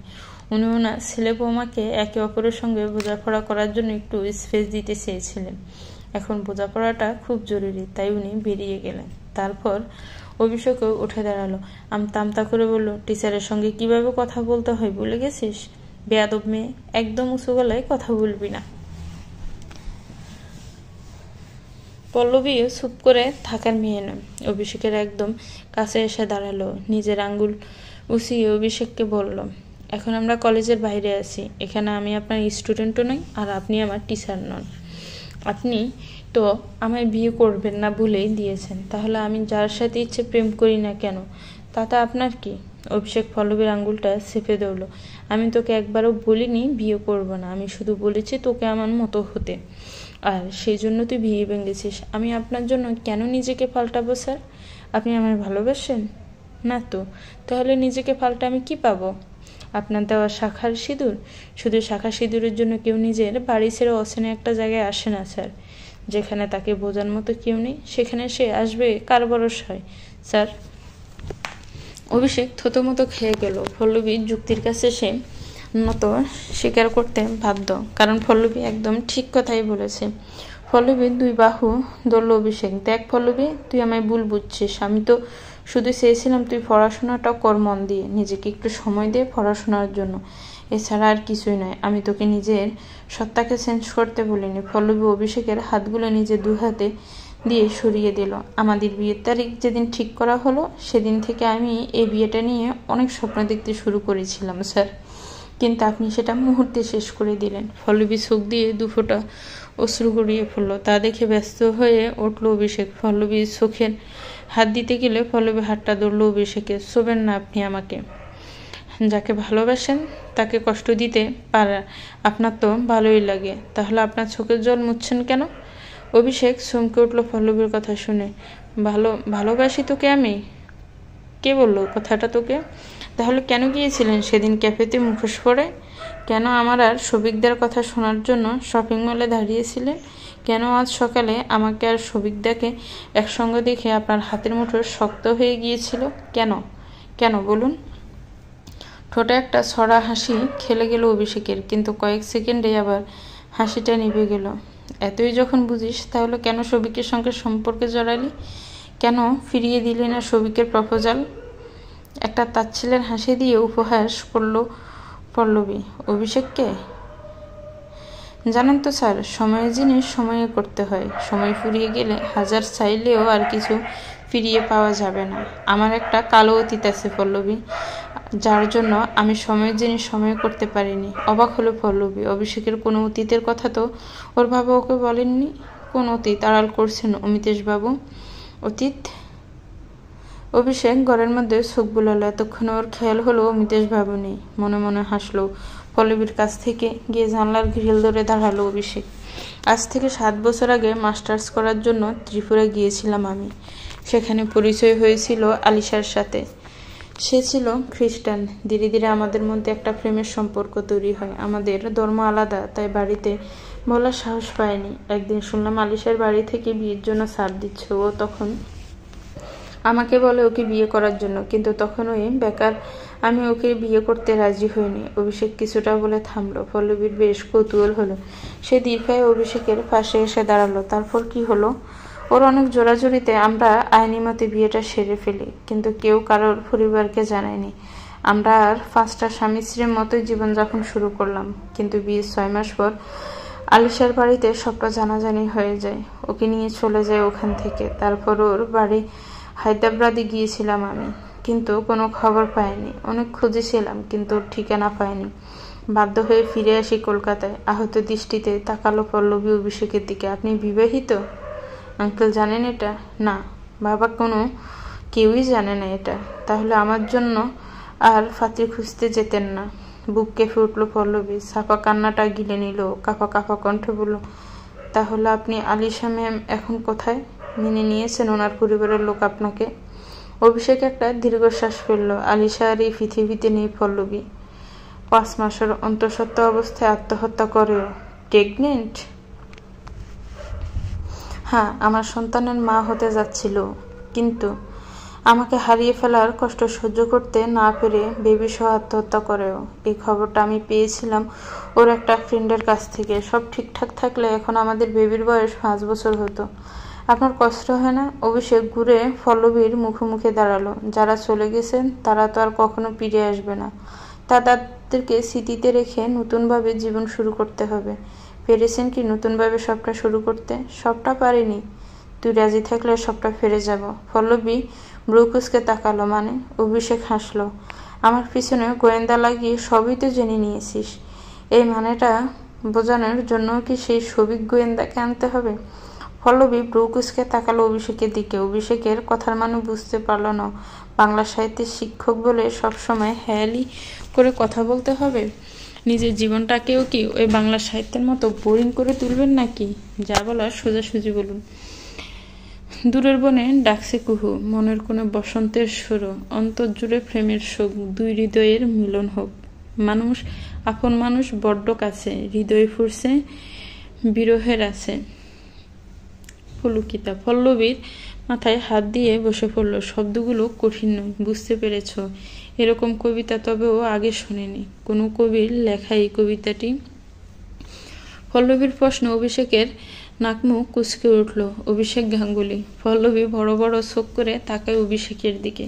আপনি কবিতা লিখতে জানেন? অভিষেক পল্লবীর মাথায় গাঁটটা মারে। পল্লবী মাথায় হাত দিয়ে হা করে তাকে অভিষেকের দিকে। মারলেন কেন? জানিস পল্লবী, তোদের থেকে আমার হাত অনেকটা লম্বা। আমি আমার সোর্স কাজে লাগিয়ে অনেক জরুরি তথ্য জানতে পেরেছি। কি তথ্য? এই যে মিস্টার সবিক মজুমদারের মা স্বাগতা মজুমদার আর তোর বাবা মিস্টার আশিস দত্ত দুজন আপন ভাই বোন। চোখ বড় বড় করে তাকালো পল্লবী অভিষেকের দিকে। ওদের দুজনের সমস্ত পরিকল্পনা ধরে ফেলেছে অভিষেক। লজ্জায় মাথা নিচু করে ফেলে পল্লবী।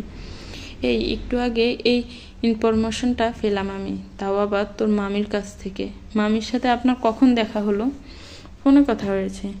আর কি বলেছে মামি? উনি বললেন যে সবিক মজুমদার তোর পিসতুত দাদা, আর বললেন তুই নাকি বিয়েটা ভাঙ্গিসনি, জাস্ট কটা দিন পিছিয়েছিস বিয়েটা। এটাও বলে দিয়েছে আপনাকে? এই মুহূর্তে পল্লবীর খুব রাগ হচ্ছে ওর মামির উপরে। এত সুন্দর পরিকল্পনা শুধুমাত্র অভিষেকের মুখ থেকে ভালোবাসার স্বীকারোক্তি শোনার জন্য সবটাই নষ্ট করে দিলেন উনি। পল্লবীর গোমরা মুখ দেখে অভিষেক মুচকি হাসে। এটা তুই ঠিক করিসনি পল্লবী। শুধুমাত্র আমাকে ঈর্ষান্বিত করার জন্য তুই একটা অন্য পুরুষকে জড়িয়ে ধরলি, তার কোলে উঠলি, এমনকি তার হাত থেকে আংটিও পড়লি। শট করে পল্লবী অভিষেকের দিকে তাকায়। অভিষেকের কথাটা ঠিক হজম হলো না। অভিষেকের চোখের ছাউনি বোঝার চেষ্টা করলো। আপনি সত্যি জেলাস হয়েছেন? ব্যবসাকে খেয়ে গেল অভিষেক। সে তার ভালোবাসা প্রকাশ করতে চায় না, তবুও তার কথায় সেটা প্রকাশ পেয়েই যাচ্ছে। অভিষেকের মুখ দেখে হাসলো পল্লবী। সুবিধা আমার দাদা হয় স্যার, আপনি ওকেও হিংসা করবেন? কথা ঘোরানোর চেষ্টা করে অভিষেক। অনেক দেরি হয়ে যাচ্ছে পল্লবী, সামনে তোর পরীক্ষা, বাড়ি যাবি তো? চল তোকে ফসি দিয়ে আসি। আপনি কথা ঘুরাচ্ছেন স্যার, ভেবে দেখুন তো, এই কথাটা যদি আপনি আগে আমাকে বলে দিতেন তাহলে আমাকে এখন এই বাড়ি থেকে যেতে হতো না। এখন আমাকে আরও একটা মাস অপেক্ষা করতে হবে এই বাড়িতে আসার জন্য। পল্লবীর কথার মানেটা ভালোই বুঝতে পারল অভিষেক। সে পল্লবীর সামনে গালে হাত দিয়ে দাঁড়ালো। তাই বুঝি? ফাল্গুন মাস কিন্তু এখনো শেষ হয়নি। আগামী পরশু একটা ভালো বিয়ের দিন আছে, তুই চাইলে সেদিনই। পল্লবী বিষম খেলো। মাথা চাপড়ে সেটা কমানোর চেষ্টা করলেও কমে না। অভিষেক এদিক ওদিক তাকিয়ে টেবিল থেকে এক গ্লাস জল এনে পল্লবীকে দিল। পল্লবী জলটা এক নিঃশ্বাসে সবটা খেয়ে ফেললো। জোরে জোরে নিঃশ্বাস নিল। এখন ঠিক আছিস? পল্লবী অনেক কষ্টে মাথা নাড়িয়ে হাঁ বলে। অভিষেক খুব চিন্তিত হয়ে ওঠে। হঠাৎ বিষম খেলি যে? গিরগিটির রঙের মতো এত তাড়াতাড়ি পাল্টে গেলেন কিভাবে আপনি? অভিষেক চোখ মুখ কুঁচকে তাকায়। হোয়াট? গিরগিটির রং মানে? মানে গিরগিটির যেভাবে ক্ষণে ক্ষণে রং বদলায় সেভাবে আপনি নিজেকে কিভাবে এত তাড়াতাড়ি বদলে ফেললেন? অভিষেকের চোখ মুখের রং পাল্টে গেল। ঠিক এই কারণেই তোকে আমার পছন্দ নয়। ভালো কথা তো তুই ভালোভাবে নিতে পারিস না, ঠিক কোনো না কোনো গোলমাল বাঁধাস। পল্লবীর মুখে হঠাৎ করে হাসি খেলে গেল। অভিষেককে ভালো করে পর্যবেক্ষণ করলো। এই তো এবার সে বদমেজাজি গোমড়া মুখ রামগুরুরে ছানার রূপে ফিরে এসেছেন আপনি। এবার ঠিক আছে। অভিষেক আঙ্গুল উঁচিয়ে তেতে গেল পল্লবীর দিকে। পল্লবী একটু পিছিয়ে গেল। এবার কিন্তু তুই বাড়াবাড়ি করছিস পল্লবী। পল্লবী হেসে অভিষেকের কাছ থেকে বেশ কিছুটা দূরে সরে গেল। আমি তো সেটা বরাবরই করি। বাড়াবাড়ি করাটা আমার রক্তে মিশে আছে জানেন স্যার। আমার বাবাও বাড়াবাড়ি করতো, আমার দাদুও বাড়াবাড়ি করতো, আমার কাকা পিসিও বাড়াবাড়ি করতো। এজন্যই তো তোর পিসির ছেলেও বাড়াবাড়ি করে। বলা নেই কওয়া নেই, অন্য কারোর সম্পত্তিকে জড়িয়ে ধরছে, কোলে তুলছে, জাস্ট অসহ্যকর। আমি আবার কার সম্পত্তি স্যার? অভিষেক বিরক্ত হয়ে বিছানায় বসে পড়ল। তোকে বিয়ে করলে আমার জীবনটা পুরো বরবাদ করে ছাড়বি তুই। তোর এই মাঝে মধ্যে অতি অবুঝ হয়ে থাকা, আমার হঠাৎ করে অতি চালাক হয়ে যাওয়াটাই আমার জীবনের বিপর্যয় ডেকে আনবে। ওদের কথার মাঝে বাইরে থেকে ঘরে ঢুকলেন অমিতেশ বাবু। পল্লবী কিছু একটা বলতে যাচ্ছিল অভিষেককে, কিন্তু ওনাকে দেখেও চুপ করে গেল। তাহলে এবার বিয়ের ডেটটা ফাইনাল করি? এবারে কিন্তু কেউ আর বাধা দিতে পারবে না। পল্লবী হাসলো। অভিষেক একবার পল্লবীর দিকে তাকিয়ে পরক্ষণে ওর বাবার দিকে তাকালো। তার মানে এই মাথা মোটার সাথে তুমিও ছিলে বাবা? পল্লবী অমিতেশ বাবুর কাছে গিয়ে ঠোঁট ফুলালো। বাবা আমাকে মাথা মোটা বললেন উনি। অমিতেশ বাবু পল্লবীর মাথায় হাত বুলিয়ে দিয়ে মৃদু হাসলেন। তারপর পল্লবীর হাত ধরে অভিষেকের সামনে আসলেন। অভিষেকের হাতটা টেনে পল্লবীর হাতটা রাখলেন অভিষেকের হাতের উপর। এই মিল করিয়ে দিলাম, কেউ আর ঝগড়া করবি না কোনো দিন। অভি তুই কিন্তু আমার মেয়ের সাথে খারাপ ব্যবহার করবি না। অভিষেক ঠোঁট বাঁকিয়ে অবাক চোখে তাকালো ওর বাবার দিকে। তারপর পল্লবীর দিকে তাকিয়ে বলল, আমার বাবাকেও হাত করে ফেলেছিস?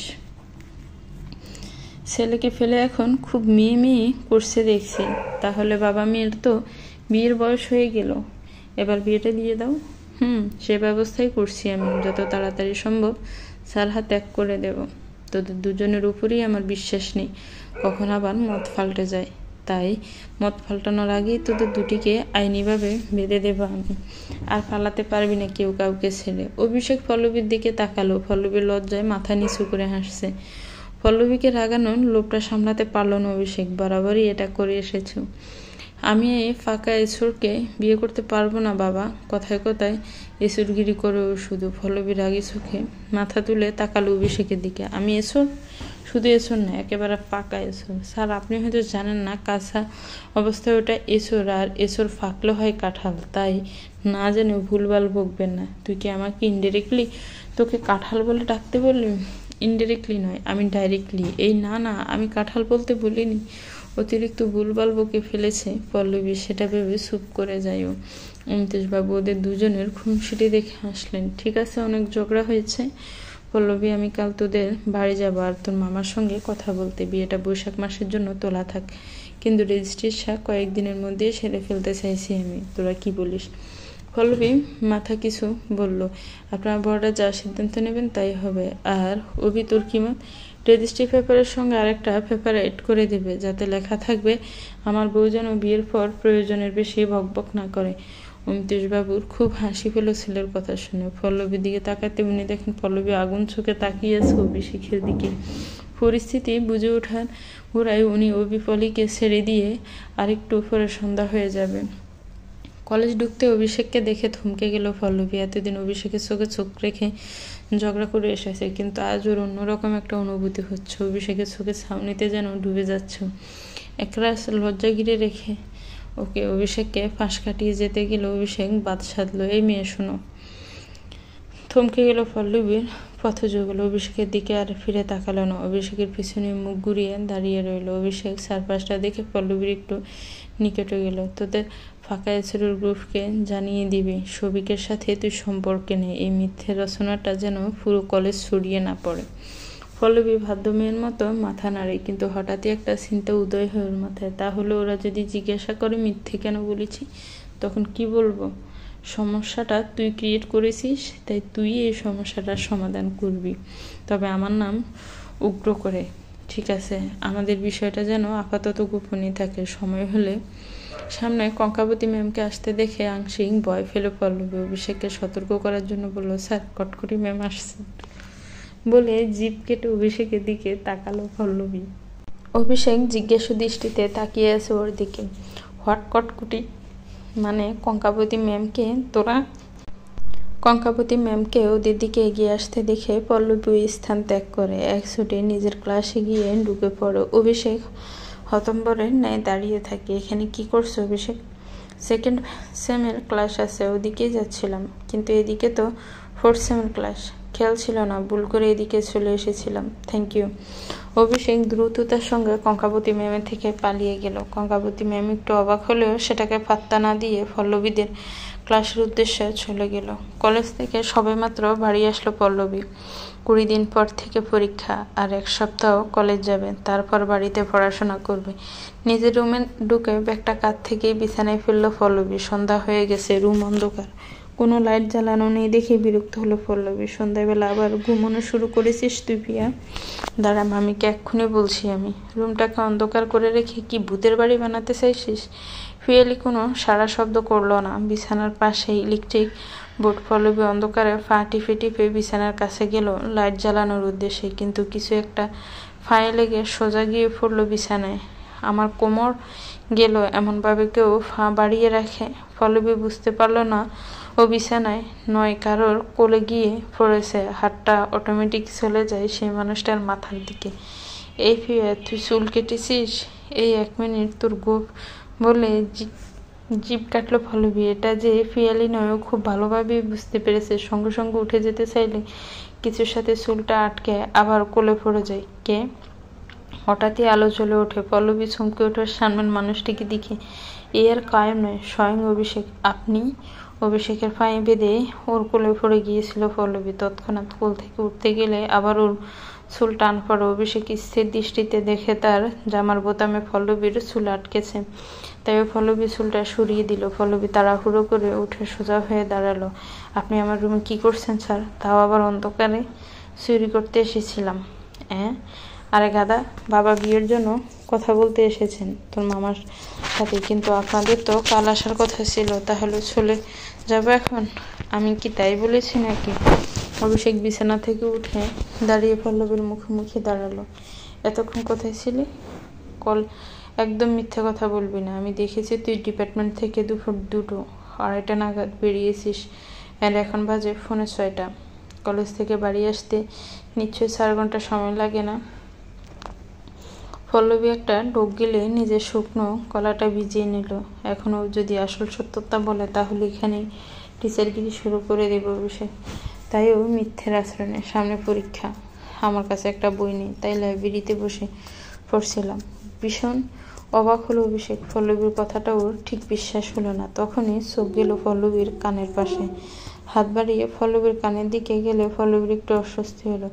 অভিষেক একটা আঙ্গুল দিয়ে পল্লবীর কানের পাশে লেগে থাকা তৈলাক্ত জিনিসটা তুলল। Cream, vanilla flavour? লাইব্রেরিতে কেক পাওয়া যায় বুঝি? পল্লবীর মিথ্যে ধরা পড়ে যাওয়ায় লজ্জায় মাথা নামিয়ে ফেলল ও। অভিষেক একটু দূরত্বে দাঁড়ালো। কার বার্থডে সেলিব্রেট করছি 4 ঘন্টা ধরে? ঋতুর। অভিষেক কিছু একটা মনে করার চেষ্টা করলো। তোর ওই বান্ধবীটা যে ক্লাসে ড্যাব ড্যাব করে টিচারের দিকে তাকিয়ে থাকে? পল্লবী মাথা তুলে অভিষেকের দিকে তাকালো। আপনি খেয়াল করেছেন এটা? আপনিও তাহলে ওর দিকে দেখেন? আমি টিচার, আমাকে পুরো ক্লাসটা নজরে রাখতে হয়। তখনই দেখেছি। জানেন স্যার, আপনি না ওর ক্রাশ? তোর ক্রাশকে? বোটানি ডিপার্টমেন্টের আদিত্য স্যার। কথাটা বলে মুখে হাত দিয়ে চাপা দিল পল্লবী। উত্তেজনার বশে আসল সত্যিটা বেরিয়ে গেছে ওর মুখ থেকে। অভিষেক ব্রু কুঁচকে তাকে ওর দিকে। তোটা টিচারদের নিয়ে এসব ভাবিস? চি, কলেজ যাস এসব পড়তে? ও আচ্ছা, এজন্যই ভাবি। তোদের আড্ডার জায়গাটা কেন বোটানি ডিপার্টমেন্টের সামনে? না স্যার, অমন কিছু ব্যাপার না। এই বয়সে ওই একটু তুই জানিস আদিত্য স্যার আমার বেস্ট ফ্রেন্ড। আমি ওকে কথাটা আজই বলবো। নিজের হবু বউ সম্পর্কে এমন কথা বন্ধুকে বলতে পারবেন আপনি স্যার?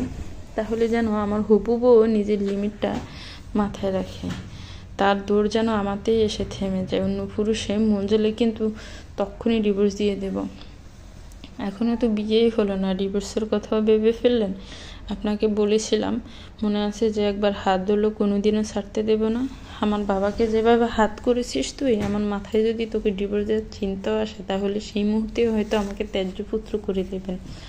পল্লবী অভিষেকের কথা শুনে হাসলো।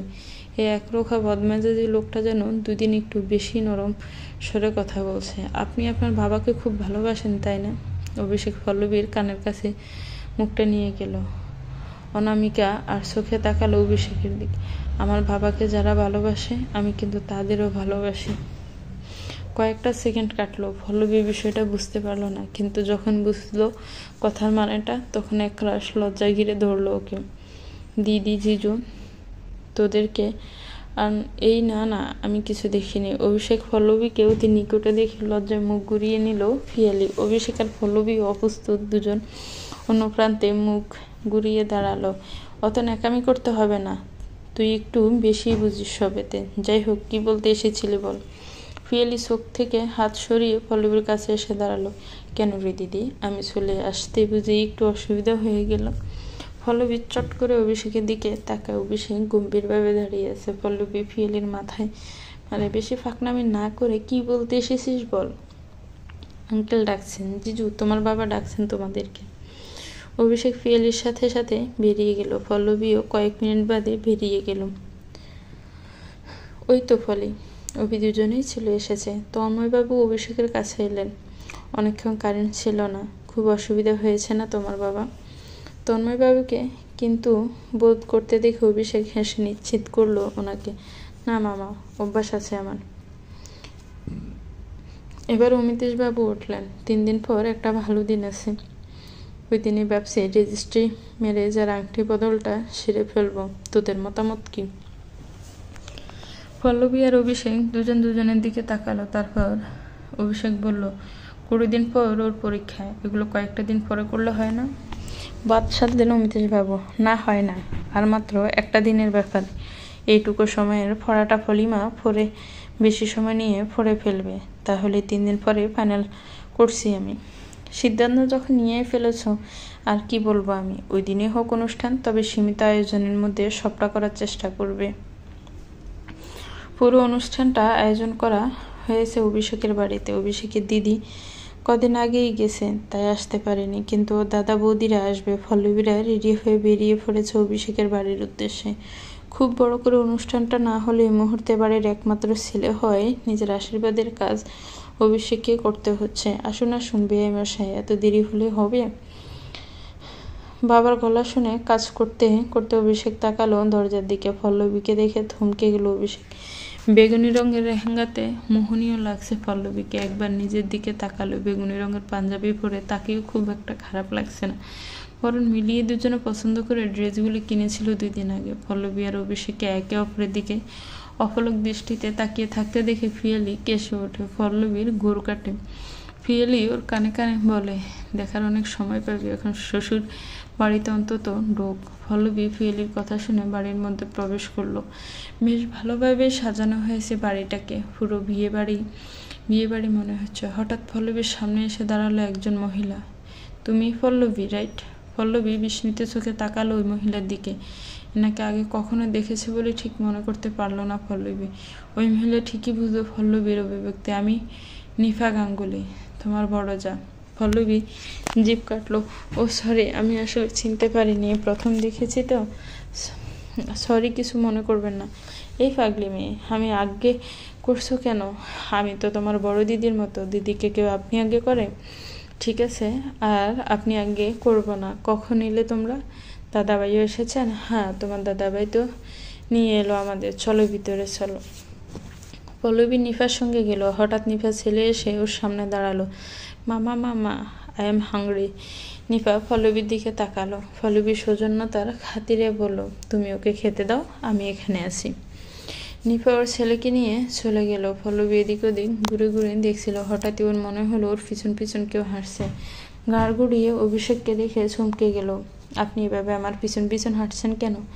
তোকে বারবার বলেছিলাম এসব শাড়ি লেহেঙ্গা পরার দরকার নেই, কিন্তু তুই তো শোনার পাত্রী নয়। হঠাৎ এমন কথা অভিষেকের কাছ থেকে শুনে অবাক হলো পল্লবী। এগুলো কেন বলছেন? আমি তো বেশ ভালোই আছি লেহেঙ্গাটা পরে। ওই দিকটা চল, তারপর বোঝাচ্ছি তুই কতটা ঠিক আছিস। কেন? এখানেই বলুন। কিছু প্রবলেম থাকলে নিজের মান সম্মান খোয়াতে না চাইলে যেটা বলছি সেটা কর। পল্লবী অভিষেকের কথা মতো নিচের একটা রুমে গেল। অভিষেকও পিছন পিছন গেল। এবার তো বলুন কি হয়েছে? তোর ফোনটা দে। আমার ফোন নিয়ে কি করবেন? যেটা বলেছি সেটা কর। পল্লবী নিজের পার্স থেকে ফোনটা বের করে অভিষেককে দিল। অভিষেক ক্যামেরা অন করে পিছন থেকে পল্লবীর ছবি তুলে ফোনটা ওকে দিল। পল্লবী আটকে উঠল। ছবিতে দেখা যাচ্ছে ওর ব্লাউজের 3টে হুকের মধ্যে 2টো খুলে গেছে। সঙ্গে সঙ্গে পিঠে হাত দিয়ে অভিষেকের থেকে ঘুরে দাঁড়ালো পল্লবী। চিন্তিত মুখে তাকালো অভিষেকের দিকে। আপনি ফিয়াকে একবার ডেকে দিন না। অভিষেক পল্লবীর কোমরের দিকে তাকালো। লেহেঙ্গার সেন্টটা খুলে গেছে কিছুটা, যার ফলে পল্লবীর মেধহীন প্রস্রাবেরটা উন্মুক্ত হয়ে পড়েছে ওখানে। কথাটা বলতে অস্বস্তি হলো। পল্লবী অভিষেকের দৃষ্টি অনুসরণ করে কোমরের দিকে তাকাতে আরও একবার চমকালো। সঙ্গে সঙ্গে সেন্টটা তুলে নিল। প্লিজ ফিয়াকে একবার ডেকে দিন। তোর হাতে তো ফোন আছে, ফোন কর। আমি বাইরে যাচ্ছি। ভিতর থেকে রুমটা লক করে দে। অভিষেক বাইরে বেরিয়ে গেল, কিন্তু দরজার ওপাশ থেকে সরল না। দরজার কাছে পিঠে গুড়গুড় করতে থাকলো। হোয়াট আর ইউ ডুইং হ্যার কাকাই? বাচ্চা কণ্ঠস্বর শুনে অভিষেক পিছনে ঘুরে ওর ছোট্ট ভাইফোকে দেখতে পায়। পিছনে নিপাও ছিল। তুই এখানে কি করছো ভাই? আসলে বুদ্ধি। অভিষেককে আমতা আমতা করতে দেখে নিপা অবাক হয়। এরকম করছো কেন? কিছু হয়েছে? বুদ্ধি পল্লবী একটু সমস্যায় পড়েছে। ওই রুমে আছে, ওকে একটু হেল্প করবে? আচ্ছা তুমি বাবাইকে নিয়ে যাও, আমি দেখছি। অভিষেক চলে গেলে নিপা ঘরে ঢুকে পল্লবীকে দেখলো। কি হয়েছে পল্লবী? ভাই বললে কিছু প্রবলেম হয়েছে। আসলে দিদিভাই ব্লাউজের হুকটা খুলে গেছে, পিছনে হাত যাচ্ছে না। ও এই ব্যাপার, আমি লাগিয়ে দিচ্ছি। নিপা পল্লবীর ব্লাউজের হুকগুলো আটকে দিল। দেখেছ আমার দেওর তোমাকে কতটা ভালোবাসে। তোমার এই ছোটখাটো বিষয়গুলোতেও কেমন নজর রেখেছে। পল্লবী কিছু বলতে যাওয়ার আগে বাইরে খুব হই হট্টগোলের শব্দ শুনে থমকে গেল ওরা। দরজার কাছে যেতে সবাইকে এদিক ওদিক ছুটতে দেখে অবাক হলো। অভিষেক বাবাইকে কোলে করে নিয়ে ওদের সামনে এলো। বৌদি, বাবাই আর পল্লবীকে নিয়ে বাইরে যাও। বাড়িতে আগুন লেগেছে। কিন্তু ভাই কিভাবে? অত কিছু বলার সময় নেই বৌদি, তুমি ওদের নিয়ে বাইরে যাও। পল্লবী তাড়াতাড়ি বাইরে যা। আমি আপনাকে এখানে একা রেখে যাব না। জেদ করিস না, বাবাদের বাইরে বের করতে হবে, তুই যা। পল্লবী জেদ ধরে ভেতরেই রইল। নিপা নিজের ছেলেকে বাঁচাতে বেরিয়ে গেল। অভিষেক এবার রেগে গেল। তোর এই জেদটাই তোর জীবনে বিপদ ডাকে আনুক, তবু আমি আপনাকে এই বিপদের মধ্যে একা রেখে বাইরে যাব না। তাহলে চল আমার সাথে।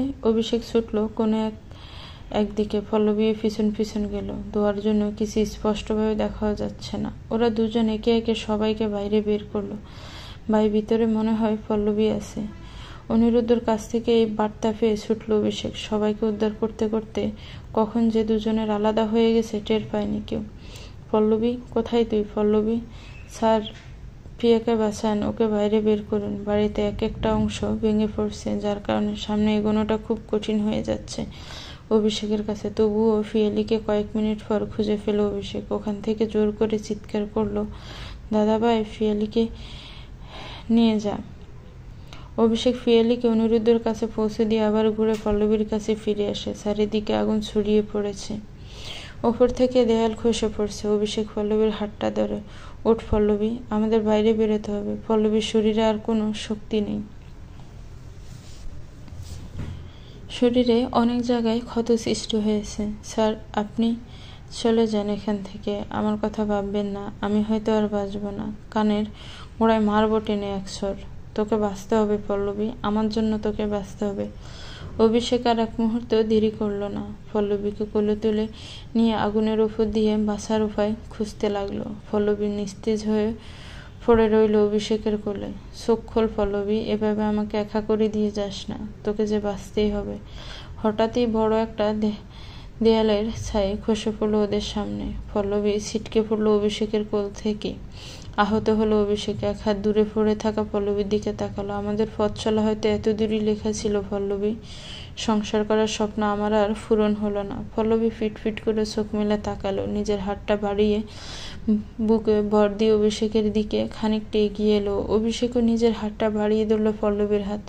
এভাবে সবকিছু শেষ হয়ে যাবে এটা আমি চাইনি পল্লবী। এখান থেকেই হয়তো শুরু হবে আমাদের নতুন সংসার। আপনার সাথে মরতে পারছি, এর থেকে সৌভাগ্যের কিছু আছে?